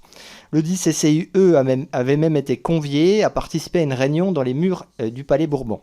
Mes questions sont les suivantes. Que pensez-vous de la dissolution du CCIF ? Et au-delà de votre opinion sur cette dissolution, pensez-vous qu'il est conforme à l'exigence démocratique que des groupes dissous par nos institutions, et dont la dissolution a été juridiquement confirmée, retrouvent une forme de reconnaissance institutionnelle en étant accueillis ici au sein du Palais Bourbon ? Merci, M. Mélenchon. Je vous réponds comme le feraient tous ceux qui ont à répondre à des questions complexées avec toutes sortes de tiroirs. Bon. Cet organisme a été dissous, le CCIF. Nous en sommes d'accord, je l'ai observé comme vous. il l'a été après un meurtre abominable qui nous soulevait tous de dégoût et nous inspirait tous des sentiments de vengeance ou des représailles pour essayer de dissoudre en nous toute cette révolte qu'avait créé cet événement. Mais après, il y a le droit, que voulez-vous? Alors, le Conseil d'État dit oui, on peut dissoudre. Mais la Ligue des droits de l'homme, mais le syndicat des avocats de France, mais le syndicat de la magistrature, qui ne sont pas des organisations gauchistes, en tout cas pas à mes yeux, peut-être aux vôtres, mais pas à mes yeux, donc des organisations de professionnels du droit qui disent c'est absolument intolérable, on a fait une erreur pas possible, et le Conseil n'a pas dit oui, il faut le dissoudre. Le Conseil qui a donné son avis a dit oui, vous pouvez le dissoudre. Il n'a pas dit vous devez le dissoudre. En tout cas, voici ma réponse à ce moment. Embarrassé que je suis, comme tout le monde, quand on se trouve dans une situation où d'un côté, vos meilleurs amis à qui vous avez le plus grand respect pour leur... Et eux, vous dites, je me fie à eux de l'évaluation de ce qui est juridiquement acceptable ou pas, et un conseil, une institution de l'État. Bon, alors voilà. Je dis comme la Ligue des droits de l'homme, comme le syndicat des avocats de France, comme le syndicat de la magistrature, comme ATTAC et comme la Fédération nationale de la libre pensée, que cette organisation n'aurait pas dû être dissoute. Si j'avais un doute sur le fait qu'on puisse dissoudre d'une manière aveugle, eh bien, par exemple, je n'en ai plus depuis que j'ai vu qu'on a dissous la Jeune Garde, organisation antifasciste, qui n'est coupable ni responsable de rien, mais qu'on a dissous à la faveur d'un jour où le gouvernement avait besoin d'en dissoudre deux d'un coup, un à droite, un à gauche. Donc on a dissous ça pour pouvoir dissoudre les soulèvements de la Terre le même jour. Bon, tout ça procède plus de la politique politicienne que du fond. Mais moi, je suis attaché à rester lié à ma famille intellectuelle et de pensée, parce qu'elle m'aide à penser et à décider. Et dans cette circonstance, elle me permet ça. D'ailleurs, vous savez, je sais qu'on m'avait fait un reproche similaire au moment de la participation à la manifestation du 10 novembre. Vous permettez que j'en parle ou quelqu'un d'autre a prévu de m'en parler peut-être? Peut-être vous, monsieur le rapporteur, ou quelqu'un d'autre. Bon, alors j'en parle. Alors, très rapidement, avec votre permission. Oui. Alors, il y a eu une attaque à la mosquée de Bordeaux. Deux pauvres papés qui sortaient de là se prennent des coups de fusil. Et que se passe-t-il? Rien. C'est-à-dire pas la moindre trace de mobilisation. Des organisations décident d'appeler à une marche.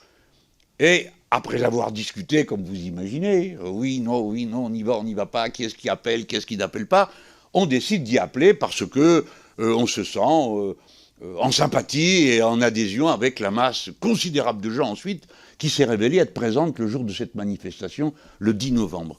Et comme il s'est trouvé que dans la manifestation, il y a quelqu'un qui a crié un slogan, mais qu'est-ce qu'on y pouvait ? Une personne crie « Dieu est grand », ma foi, déjà c'est un problème d'aller lui dire « on n'est pas d'accord », parce qu'il y en a qui pensent qu'en effet Dieu est grand, et peu importe la langue dans laquelle on le dit, et puis d'autres qui pensent que c'est pas le moment, bref, on n'en finirait plus. Mais je veux moi en finir. La marche a eu lieu, on me l'a reproché des dizaines de fois. Pourquoi ne l'a-t-on pas reproché aux autres appelants? ATTAC, la CGT, la FSU, la Ligue des droits de l'homme, NPA, Europe Écologie Les Verts. Pourquoi? Parce que c'est absurde. Nous étions tous là. Nous sommes tous de gauche, nous sommes tous laïcs. C'est bien, et je termine sur un mot. Noté, à la fin, monsieur le Président, on chanta la Marseillaise sur la place. Eh bien, moi, je regrette de ne pas être resté jusqu'à la place. Bien, nous en venons, merci monsieur le rapporteur pour vos questions, nous en venons aux questions des collègues ici présents, à commencer par madame Thévenot pour le groupe PR. Merci beaucoup. Alors effectivement, monsieur Mélenchon, on va aller droit au but. Je pourrais vous parler de la montée de l'antisémitisme dans notre pays. Vous rappelez que les actes antisémites représentent 60% des agressions à caractère religieux, alors que la population juive constitue moins de 1% de la population. Je pourrais alors vous demander pourquoi vous semblez voir de l'islamophobie partout et de l'antisémitisme nulle part. Je pourrais ajouter que cette minimisation de l'antisémitisme participe à créer un terrain propice à l'entrise islamiste. Mais je sais que face à ce phénomène pourtant préoccupant, vous allez faire le tribun, comme vous savez souvent le faire, théâtraliser pour esquiver ou transformer cette question en long cours d'histoire pour m'expliquer que je me trompe. Alors aujourd'hui, je ne vous demanderai pas de répondre à ces questions déjà posées 1000 fois. Je vous demande plutôt de nous éclairer sur les agissements de ceux que vous faites élire au sein de nos institutions nationales et européennes qui, portant notre écharpe tricolore, semblent pourtant ne pas du tout vouloir défendre notre pays. Cautionnez-vous que votre députée européenne Rima Hassan ait des liens assumés avec des associations liées aux frères musulmans type l'Alab? Pouvez-vous nous dire si vous cautionnez sa présence à une manifestation en Jordanie pour la mort du terroriste Sinoir? Comment voyez-vous la proximité de plusieurs élus insoumis avec Shaheen Azami, agent d'influence lié au régime iranien, qui sera jugé dans quelques mois et pour qui plusieurs députés de votre famille politique viennent encore de signer une tribune cette semaine? Pouvez-vous nous confirmer que vous avez apporté votre soutien à Julien Terry, enseignant qui avait fait une liste de 20 génocidaires à boycotter, des personnalités de confession juive, qui avait partagé d'ailleurs un visuel représentant des clichés antisémites? En répondant, je l'espère, à ces questions, Monsieur Mélenchon, montrez-nous aujourd'hui devant cette commission que vous n'êtes pas devenu, malgré vous ou par calcul, le cheval de Troie idéal de l'entrisme islamiste dans notre politique française. Je vous remercie. Merci, cher collègue. Monsieur Mélenchon. Allez-vous vous me montrer que vous n'êtes pas le cheval de Troie d'un pays étranger qui cherche à faire passer ses assassinats pour une cause noble? Je ne vous poserai pas la question, je connais la réponse. La réponse est non, vous n'êtes pas l'agent d'un pays étranger. Bien de même, pourquoi voudriez-vous que moi, je sois l'agent de ceci ou de cela? Je suis l'agent de moi-même, des insoumis, de la pensée humaniste, d'un radicalisme que je ne nie pas, mais qui n'a rien à voir avec le racisme, quel que soit le racisme. Mais je ne peux pas vous cacher l'agacement qu'il y a de voir sans cesse montrer patte blanche devant des inquisiteurs de circonstance qui vous enjoignent de dire ceci, de dire cela. Du calme. Moi, j'ai une vie qui témoigne pour moi. Vous n'étiez pas né, j'étais en train d'aider des juifs à quitter l'URSS alors que j'étais pro-communiste. J'ai passé mon existence à mener ces batailles-là. Il n'y a pas une fois où l'on peut me prendre en défaut, puisque j'ai des juges, quelle que soit la situation. Alors, je vous ai répondu, quoique ce ne soit pas le sujet de la commission, et je pense que le mieux est qu'on en reste au sujet de la commission. Mais je suis prêt à venir. Invitez-moi à une réunion, celle que vous voulez, avec qui vous voulez, pour que je puisse venir expliquer en quoi consiste la bataille contre l'antisémitisme que nous menons. Car nous la menons. Quant aux statistiques, elles ont une très grande importance, et c'est la raison pour laquelle j'aimerais que l'État, le ministère de l'Intérieur, établisse les statistiques, et pas les organisations associatives liées aux différentes communautés. Nous avons besoin de savoir exactement où nous en sommes. Mais s'il y avait un seul crime, on serait contre. Voyez-vous, quand Mme Mireille Knoll a été assassinée dans les conditions dont vous vous souvenez sans doute, nous appelâmes, nous groupes, j'étais le président du groupe, à la marche qui devait se faire. Tous les groupes ont signé. Nous nous y sommes rendus. Nous avons téléphoné la veille pour prendre nos précautions auprès du CRIF pour lui demander d'assurer notre sécurité. Il nous a dit qu'il ne pouvait pas le faire. Nous sommes venus quand même. Nous avons été agressés par une organisation juive qui est considérée comme terroriste en Israël comme à New York et qui a couvert d'insultes les femmes qui étaient parmi nous et qui nous a agressés. Et personne ne nous a défendus ce jour-là. Qu'ai-je dit à la sortie? Ai-je maudit tout le monde? J'ai dit je ne confonds pas 40 illuminés et je veux que chaque juif du plus modeste village de ce pays sache que s'il a un problème, il aura les insoumis à ses côtés pour le défendre. Nous n'avons aucune raison de faire quelque concession que ce soit. J'ai vu qu'on me dit que c'est par clientélisme. Mais qu'est-ce que c'est que cette histoire? Vous figurez que les musulmans sont clients de politique antisémite, mais c'est une vision raciste des musulmans, ça n'existe pas. Et croyez-vous qu'ils soient sensibles à autre chose quand ils m'écoutent, à part à mon art de parler? Qu'est-ce que je raconte quand même? Ce sont des gens munis d'un cerveau. Et ils entendent des revendications sociales avec lesquelles ils se retrouvent. Pourquoi? Parce qu'il se trouve que les musulmans, à cette étape de notre histoire, font partie des catégories sociales qui ont commencé à la première marche. Et maintenant, ils sont en train de monter à toute vitesse. Gloire au peuple français ainsi composé. Alors après, Madame Rima Hassan, franchement, écoutez, vous ne vous fatiguez pas de la prendre pour cible. Mais oui, mais ce n'est pas vrai, elle n'a pas participé à une marche pour machin, pour truc, pour bidule, qui fait que je suis obligé de me tenir informé à chaque instant de ce que tout le monde fait pour pouvoir y répondre. Non, elle est à une marche qui a lieu toutes les semaines. Et toutes les semaines, comme elle se trouvait là, elle est allée à la marche. Voilà, elle est allée à la marche, elle n'a aucune... Elle s'est excusée, elle s'est expliquée 10 fois sur cette affaire-là. Je ne vous dis pas qu'on ne commette pas d'erreur, madame. Je ne vous dis pas ça. Nous en commettons. Et quand nous en commettons, nous nous excusons. pour avoir dit des choses qu'il ne fallait pas dire, ou parce que nos adversaires, jamais. J'en ai jamais entendu un seul dire « Ah ben non, j'aurais pas dû parler comme ça à M. Mélenchon ». Alors je dis au rapporteur, Mathieu Bloch, il y a un instant, a montré le lien qu'il y a, a créé une ambiance avec les violences que l'on déclenche. Nous autres, moi je viens du mouvement socialiste, nous en savons quelque chose. Parce que c'est pour ça et comme ça qu'on nous a assassinés, Jaurès. À force de le présenter comme un ami de l'Allemagne et le reste, etc., il s'est trouvé un dingue pour aller lui tirer dessus. Bon. Figurez-vous que moi j'ai fait l'objet de 2 tentatives de meurtre, n'est-ce pas? Dans le premier cas, le premier commando, il s'est pris 9 ans de prison, et dans le deuxième, 18. Donc, je sais de quoi vous parlez, monsieur le rapporteur. Et j'ai pas l'intention, moi, si peu que ce soit, de le créer pour les autres. J'aime la joute, j'aime la polémique, j'aime la dispute. Ça m'est agréable de participer au sens philosophique à la dispute, mais pas à ça. Pas à la menace physique, pas à l'intimidation, pas au meurtre, etc. Aucun d'entre nous ne l'a fait et ne le fera jamais. Et si quelqu'un a un comportement ambigu, alors je le lui dirai, vous me le signalerez, je lui dirai, il ne faut pas faire comme ça. Parce que moi, Mélenchon, qui suis un Méditerranéen, je parle avec les mains et avec les yeux, mais le reste du temps, il faut tous baisser d'un ton. Et j'y suis disposé. Votre question ensuite, c'était à Paris Hassan, l'enseignant. Alors, madame, mais vous serez vous-même la première à vous alerter de ce qui se passe dans ce pays. Voilà que des gens complètement illuminés se mettent à pourchasser les influences de ceci, de cela dans l'université. Quand est-ce que ça arrive? On n'a jamais vu ça en France.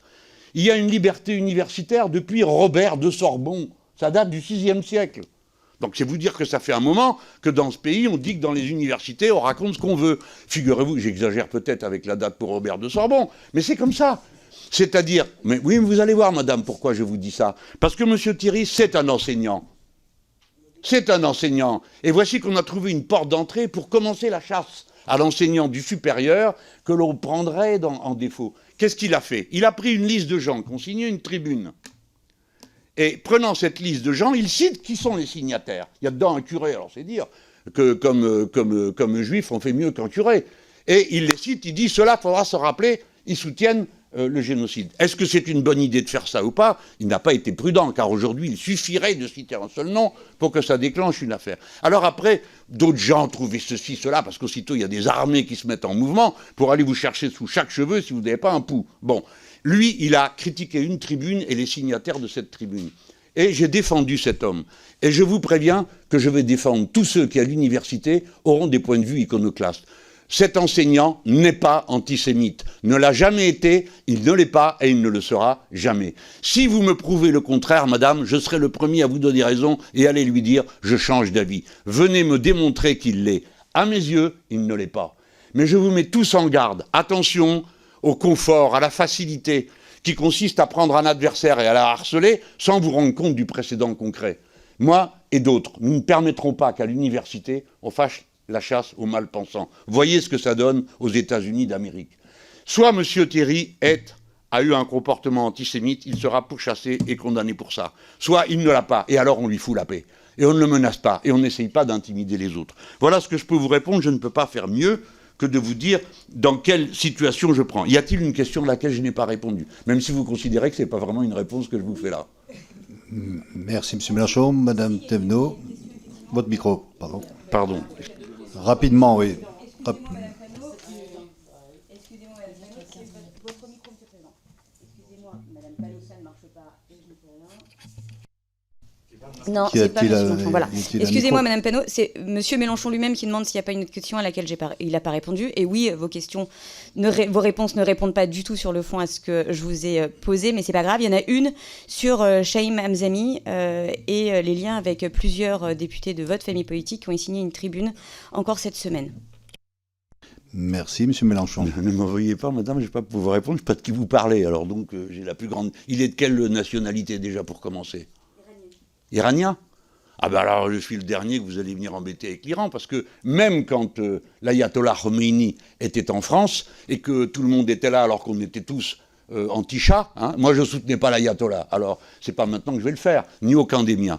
Non, avec le régime iranien, nous n'avons aucune, et d'ailleurs il nous rend bien la monnaie de notre pièce, parce que nous n'avons aucune sorte de sympathie, ni pour eux, ni de près, ni de loin, et dans aucune de leurs activités. J'ai d'ailleurs dit notamment qu'un régime dont le premier chef dit qu'il va rayer de la carte un État voisin, en l'occurrence il s'agissait d'Israël, ne peut pas mériter autre chose que notre mépris et notre volonté de le voir dégager le plus vite possible. Nous sommes opposés à tous les régimes théocratiques, tous, sans exception, et je n'en ferai pas la liste pour me fâcher avec le moins de monde possible dans cette salle, parce que je crois que j'en ai déjà assez fait. Tout à l'heure avec les Émiratis, à qui je tiens à répéter que je n'ai aucune querelle avec eux, mais s'ils veulent bien les espionner plus loin, ça nous arrangerait. Merci, M. Mélenchon. J'indique que nous avons eu un contact avec le garde des Sceaux, que l'audition est reportée d'1 quart d'heure. Ce n'est pas une raison pour que les questions et les réponses soient plus longues. Monsieur Saint-Toul, pour le groupe LFI. Rien, faut pas ah pardon, excusez-moi. C'était ce qu'on m'avait indiqué. Autant pour moi. Mille excuses, Monsieur Lachaud. Pardon. Merci, Monsieur le Président. Vous êtes tout excusé, évidemment. Monsieur le Président Mélenchon, nous sommes ici, nous le savons, sur l'injonction de la droite extrême et de l'extrême droite qui prétendent vouloir mettre au jour les liens existants entre les représentants de mouvements politiques et des organisations et réseaux soutenant l'action terroriste ou propageant l'idéologie islamiste. Chacun sait de quoi il retourne en réalité. Jeter l'opprobre sur la France insoumise et ressasser une énième fois les fantasmes islamophobes qui dominent aujourd'hui le débat public. Une farce qui ne mériterait que le rire et le dédain si elle n'avait pas pour conséquence de livrer des millions de nos concitoyens de confession musulmane au soupçon et à la vindicte en les amalgamant à une menace intérieure. Les précédentes auditions ont déjà permis de dégonfler le soufflet en établissant que ces élucubrations n'ont aucune base factuelle. Le directeur général de la sécurité extérieure, Nicolas Lerner, a ainsi déclaré qu'il n'y avait pas d'éléments prouvant des connivences structurelles au sens de plan d'action, de programme, d'échéance, d'agenda commun entre les partis politiques et la mouvance islamiste.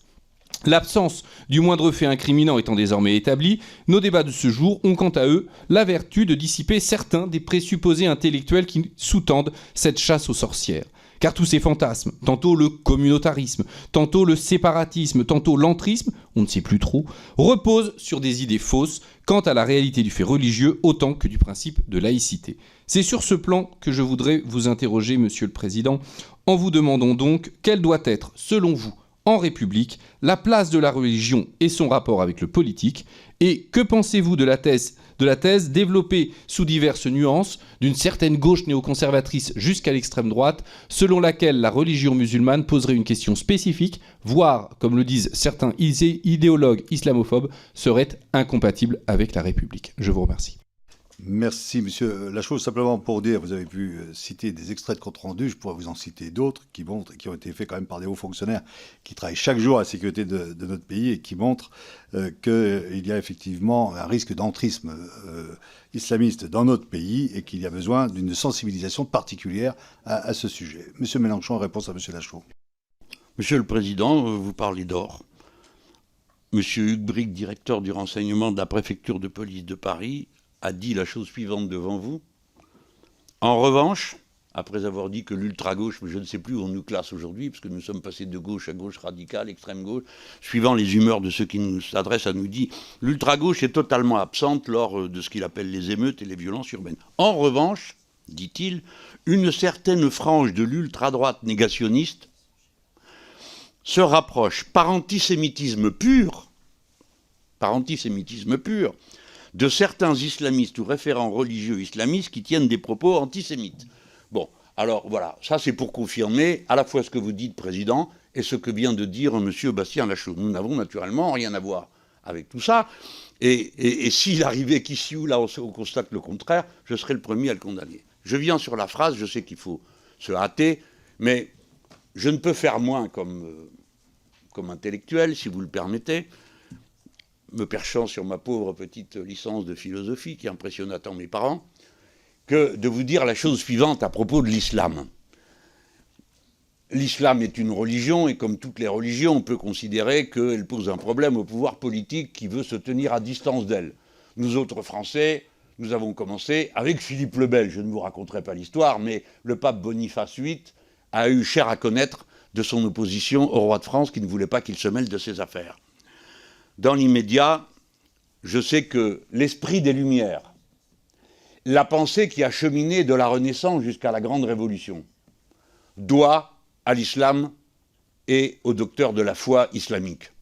Je pense à Averroès, qui c'est pas son nom, c'est le nom qu'on a latinisé pour éviter d'avoir à citer un arabe dans nos sources. Averroès est le premier qui va dire, et nos intellectuels à nous au Collège de France disent qu'il fait partie des fondateurs des Lumières. À mon avis, c'est un peu exagéré, mais j'ai compris ce qu'il voulait dire. Pourquoi ? Parce qu'Averroès est le premier qui dit, à la consternation des chrétiens d'Occident, qui viennent, étant entrés par les croisades en contact avec les musulmans, ont ramené des sciences qu'on trouve avec sa tête. Les mathématiques, la physique, la chimie sont consternés. Comment peut-il y avoir deux vérités ? L'une qu'enseigne le livre et la religion, et l'autre qu'on trouve avec sa tête. Eh bien, Averroès règle ce problème, et il dit « La vérité est une et indivisible, mais on y accède par des chemins différents. » Il cite la rhétorique, la philosophie et la foi. Et Averroès, avec d'autres conséquences, étend son raisonnement. Au départ, il s'agit d'un jugement religieux, ça n'a rien de philosophique, qui va pénétrer, travailler toute la pensée naissante à partir de la Renaissance. Et ce n'était pas un compliment à l'époque de se faire traiter d'avéroïste, parce qu'il y a des écoles musulmanes qu'on dit ce type-là est lui-même un hérétique. C'est dire que dans toutes les religions, il y a beaucoup de discussions. Mais Averroès fait partie prenante totalement de la culture des Lumières françaises. Je dis bien les Lumières françaises, parce que les Lumières françaises sont particulières, comparées à celles des Pays-Bas, comparées à celles des autres pays. Les Lumières françaises ont pu déboucher sur la loi de 1905, qui n'est pas un athéisme d'État. Eh bien, il faut que nous soyons capables, quand on entend tant d'horreur, d'être capables de reconnaître les liens idéologiques qui nous ont bâtis en tant qu'humanité, tels que nous sommes aujourd'hui, tous autant que nous sommes. Voilà pourquoi je ne dirais pas l'islam est incompatible avec la République, parce que si vous allez par ce chemin, bien des choses sont incompatibles avec la République. Mais c'est si on a de la République une vision fermée et non pas la vision de la liberté qu'elle porte. La République, c'est d'abord la liberté et la souveraineté du peuple.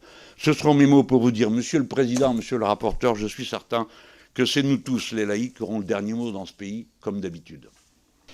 Merci pour alors, deux questions de collègues. Madame la Présidente Panot, puis Monsieur Saint-Oul, je vous propose de les faire dans la foulée, qu'on puisse tenir les délais. Merci Madame la Présidente Panot. Merci Monsieur le Président, Monsieur le rapporteur, Monsieur le Président Mélenchon. En 2013, deux figures du Front populaire tunisien qui étaient à la fois vos amis et nos compagnons de route, Chokri Belaïd puis Mohamed Brahmi, ont été assassinés par des islamistes. Vous aviez déclaré alors « Quand les islamistes tuent, ce sont souvent les nôtres qui meurent ». À l'époque, vous vous étiez rendu en Tunisie à la mémoire de Mohamed Brahmi et de ceux qui ont payé de leur vie leur combat contre le fanatisme en solidarité avec le peuple tunisien. En 2019, alors que vous étiez président du groupe parlementaire Insoumis, je me suis rendu avec Daniel Obono au Rojava pour apporter notre soutien au peuple kurde en première ligne contre Daesh et les milices djihadistes. Leur contribution à ce combat mérite une nouvelle fois d'être saluée. Aujourd'hui, certains nous accusent de proximité avec ceux que nous avons toujours condamnés sans ambiguïté, ceux qui ont tué nos amis. Évidemment, ces mêmes odieux ne disent absolument rien quand, par exemple, c'est Lafarge qui, en ce moment, se trouve en procès pour financement de terrorisme. Or, celui qui a mené les négociations entre Lafarge et Daesh est un ancien candidat du Front National. Idéologiquement, tous hiérarchisent les vies humaines et défendent l'inégalité comme principe. Ma question est donc la suivante, au regard de votre engagement auprès de ceux qui sont en première ligne contre les fanatiques partout dans le monde. Quel est selon vous le contenu politique du procès stupide mené contre vous, contre nous, aujourd'hui, alors que l'extrême droite a la faveur des médias de masse ? Merci Madame la Présidente Panot. Monsieur Saint-Oul. Et puis il y aura Madame Tanguy aussi qui veut poser une question. Monsieur Saint-Oul. Merci Monsieur le Président. Monsieur Mélenchon, je vais vous poser une question assez simple en réalité. D'abord rappeler que cette commission d'enquête n'a pas bénéficié des lumières de tous les savants les plus autorisés en réalité sur la question de la représentation politique des musulmans. Je note les absences de chercheurs très reconnus dans leur domaine, Franck Frégosi, Margot Dazet, Awa Seniger, qui sont des personnalités qui pourtant font autorité. L'une d'elles, que j'ai citée, Madame Dazet, dans son travail de thèse, caractérise la position de l'UOIF, l'une des principales organisations des musulmans de France, selon trois traits: la loyauté nationale, la déférence politique et la discrétion religieuse. Alors, comme notre rapporteur a évoqué tout à l'heure la question de l'islamophobie, de l'usage du mot islamophobie, est-ce que vous diriez que cette caractérisation par la loyauté nationale, la déférence politique, la discrétion religieuse est un point de vue scientifique ou une manifestation d'islamo-gauchisme? Et quel est le sens que vous donneriez éventuellement à ce mot? Merci, M. Saint-Toul. Madame Tanguy.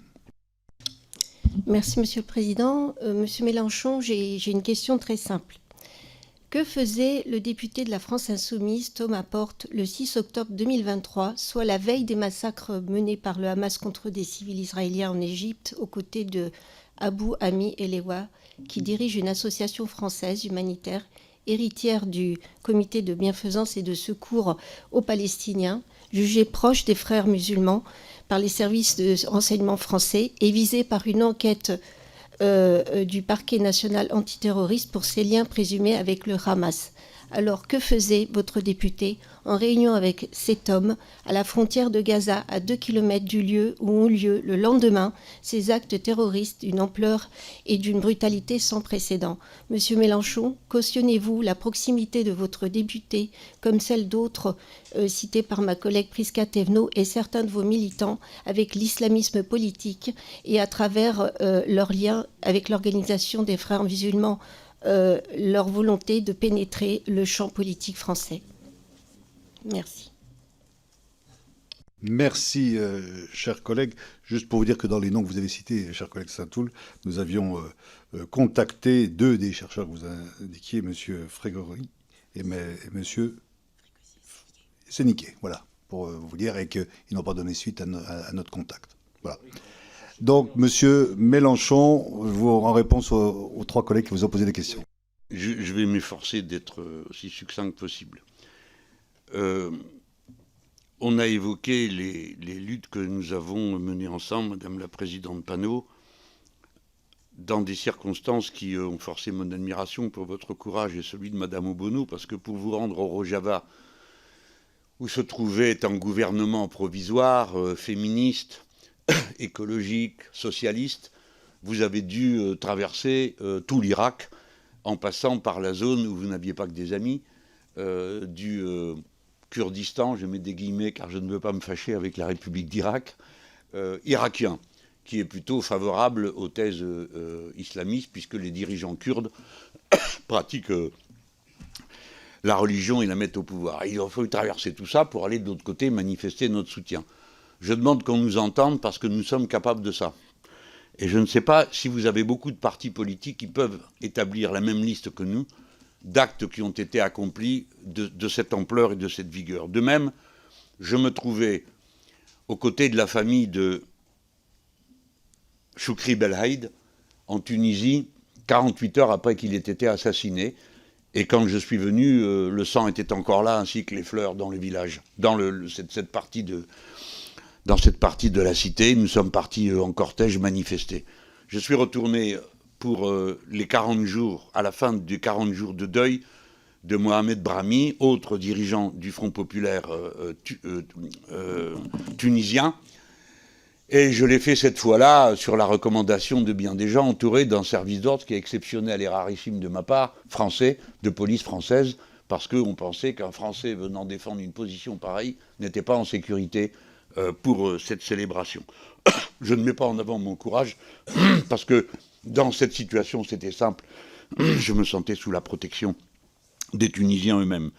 Mais combien d'autres exemples de cette nature pourraient être donnés? Je vous en fais grâce. Mais je voudrais vous rappeler que sur la question de la compromission de Lafarge, qui a payé Daesh, nous avons été la seule force politique pendant de très très très longs mois à mener la bataille dans une indifférence glacée assez générale. Et pourtant, nous n'avons pas lâché prise, et je me réjouis de savoir qu'en ce moment même a lieu le procès des responsables.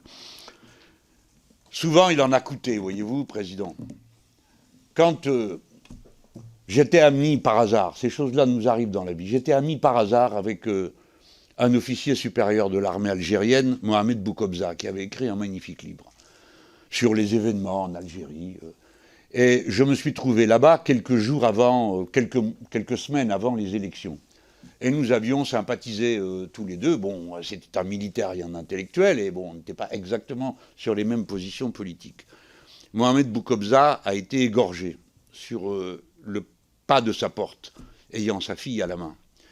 Et j'en ai conçu une colère terrible qui ne m'a toujours pas lâché contre la lâcheté d'un tel attentat, qui a résonné en moi lorsque Paty a été assassiné, et ainsi de suite.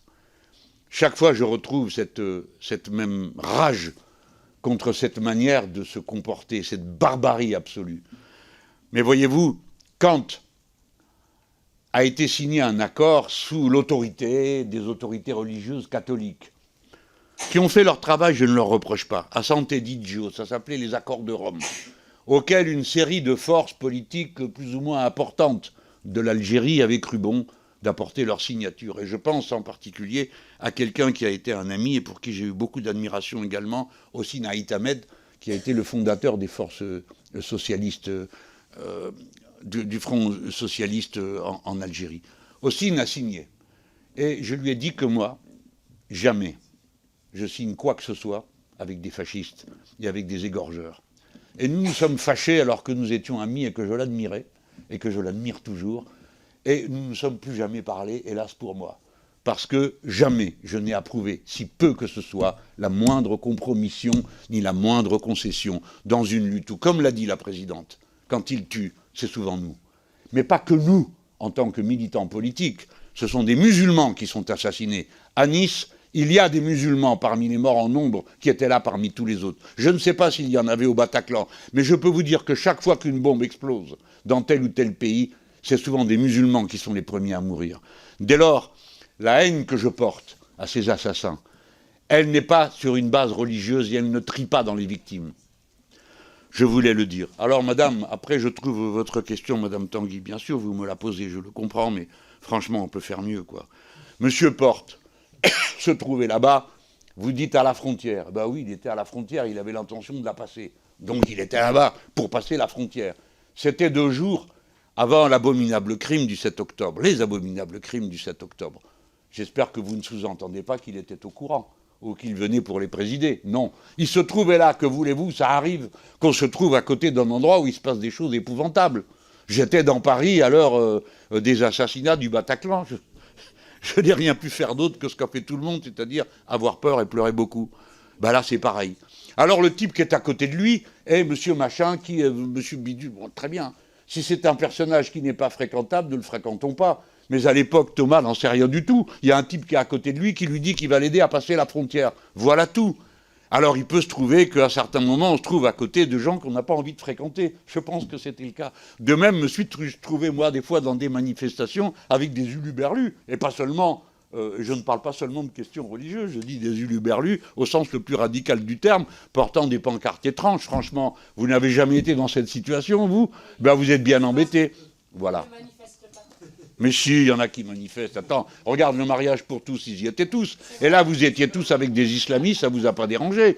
Bon, ben, on comprend. Ils défendent des vues sur la famille qui sont plus proches des vôtres que des miennes.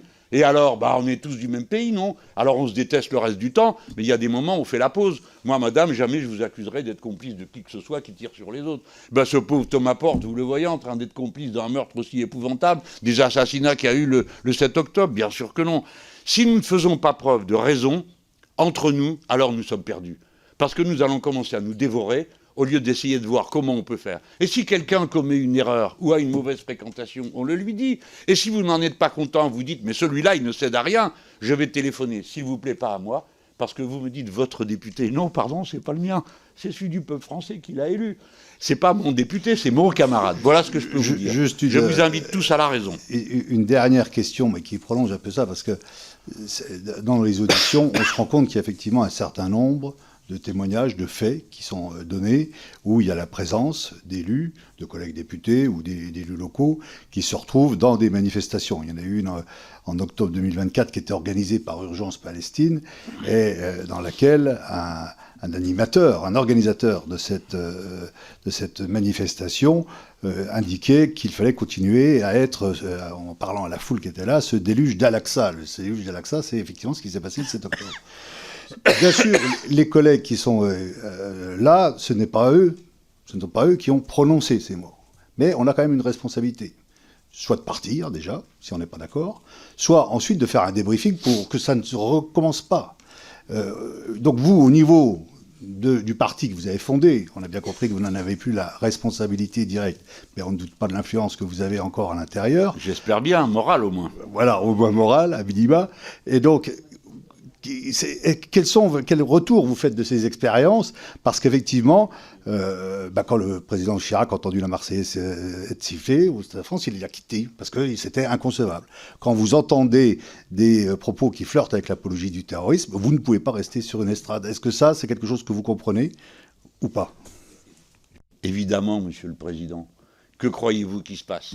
Je ne vais pas vous raconter les secrets des préparations de manifs, mais c'est des prises de tête dont vous n'avez pas idée. Sur ce que l'un ou l'autre va dire ou ne pas dire, et ce qu'on n'acceptera pas, et ceci et cela, et qui on ne veut pas. Bon, on s'en débrouille.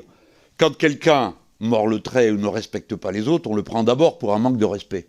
Si c'est pas ça dont on est convenu. Donc nous ne venons pas à une manif pour entendre des choses pareilles. Bon, on se le dit entre nous, on tâche de le régler. Mais je ne connais pas un insoumis, une insoumise, qui a trouvé que tout ça était écoutable et supportable et que ça lui convenait parfaitement. Ça n'existe pas, Président. Croyez-moi si vous voulez ou pas, mais je vous dis, ça n'existe pas dans nos rangs. Moi, je ne vous cherche pas querelle sur la présence d'islamistes féroces qui étaient présents aux manifs du mariage pour tous, parce que je sais très bien que ce n'était pas votre sujet. Ceux qui étaient contre le mariage pour tous l'étaient pour des raisons morales, politiques, ce que vous voulez, philosophiques, religieuses. Et ma foi, je ne suis pas d'accord avec, mais jamais j'irai vous embêter parce que vous pensez ça. Et je ne fais pas le reproche de ceux qui s'y trouvaient, car je suppose que si j'en faisais la liste, vous seriez aussi embarrassé que je le suis moi quand vous m'évoquez tel ou tel. Moi, les seuls qui me conviennent politiquement, c'est les miens. Alors bon, je fais un effort pour tous les autres. Et pour certains, non, l'effort est trop grand. Alors on va leur dire, écoutez, vous abusez. On n'est pas venu là pour que vous nous fassiez endosser vos positions, parce qu'après, on va se retrouver dans une commission d'enquête où on va nous demander ce qu'on pense de ceci et de cela, alors qu'on y est strictement pour rien. Président, je ne peux pas faire mieux que de vous dire que nous faisons de notre mieux. Et je suis sûr que vous-même vous en faites autant à l'égard des excessifs qui sont aussi dans vos rangs. Monsieur Mélenchon, je vous remercie pour ces éléments. Votre audition, je crois, a été utile. Il suffit de voir d'ailleurs par la présence de nombreux collègues qui sont ici présents. Mais chaque fois que je vous remercie, on va suspendre la séance pour quelques minutes et nous allons retrouver pour auditionner Monsieur Gérald Darmanin, garde des Sceaux. Je vous remercie.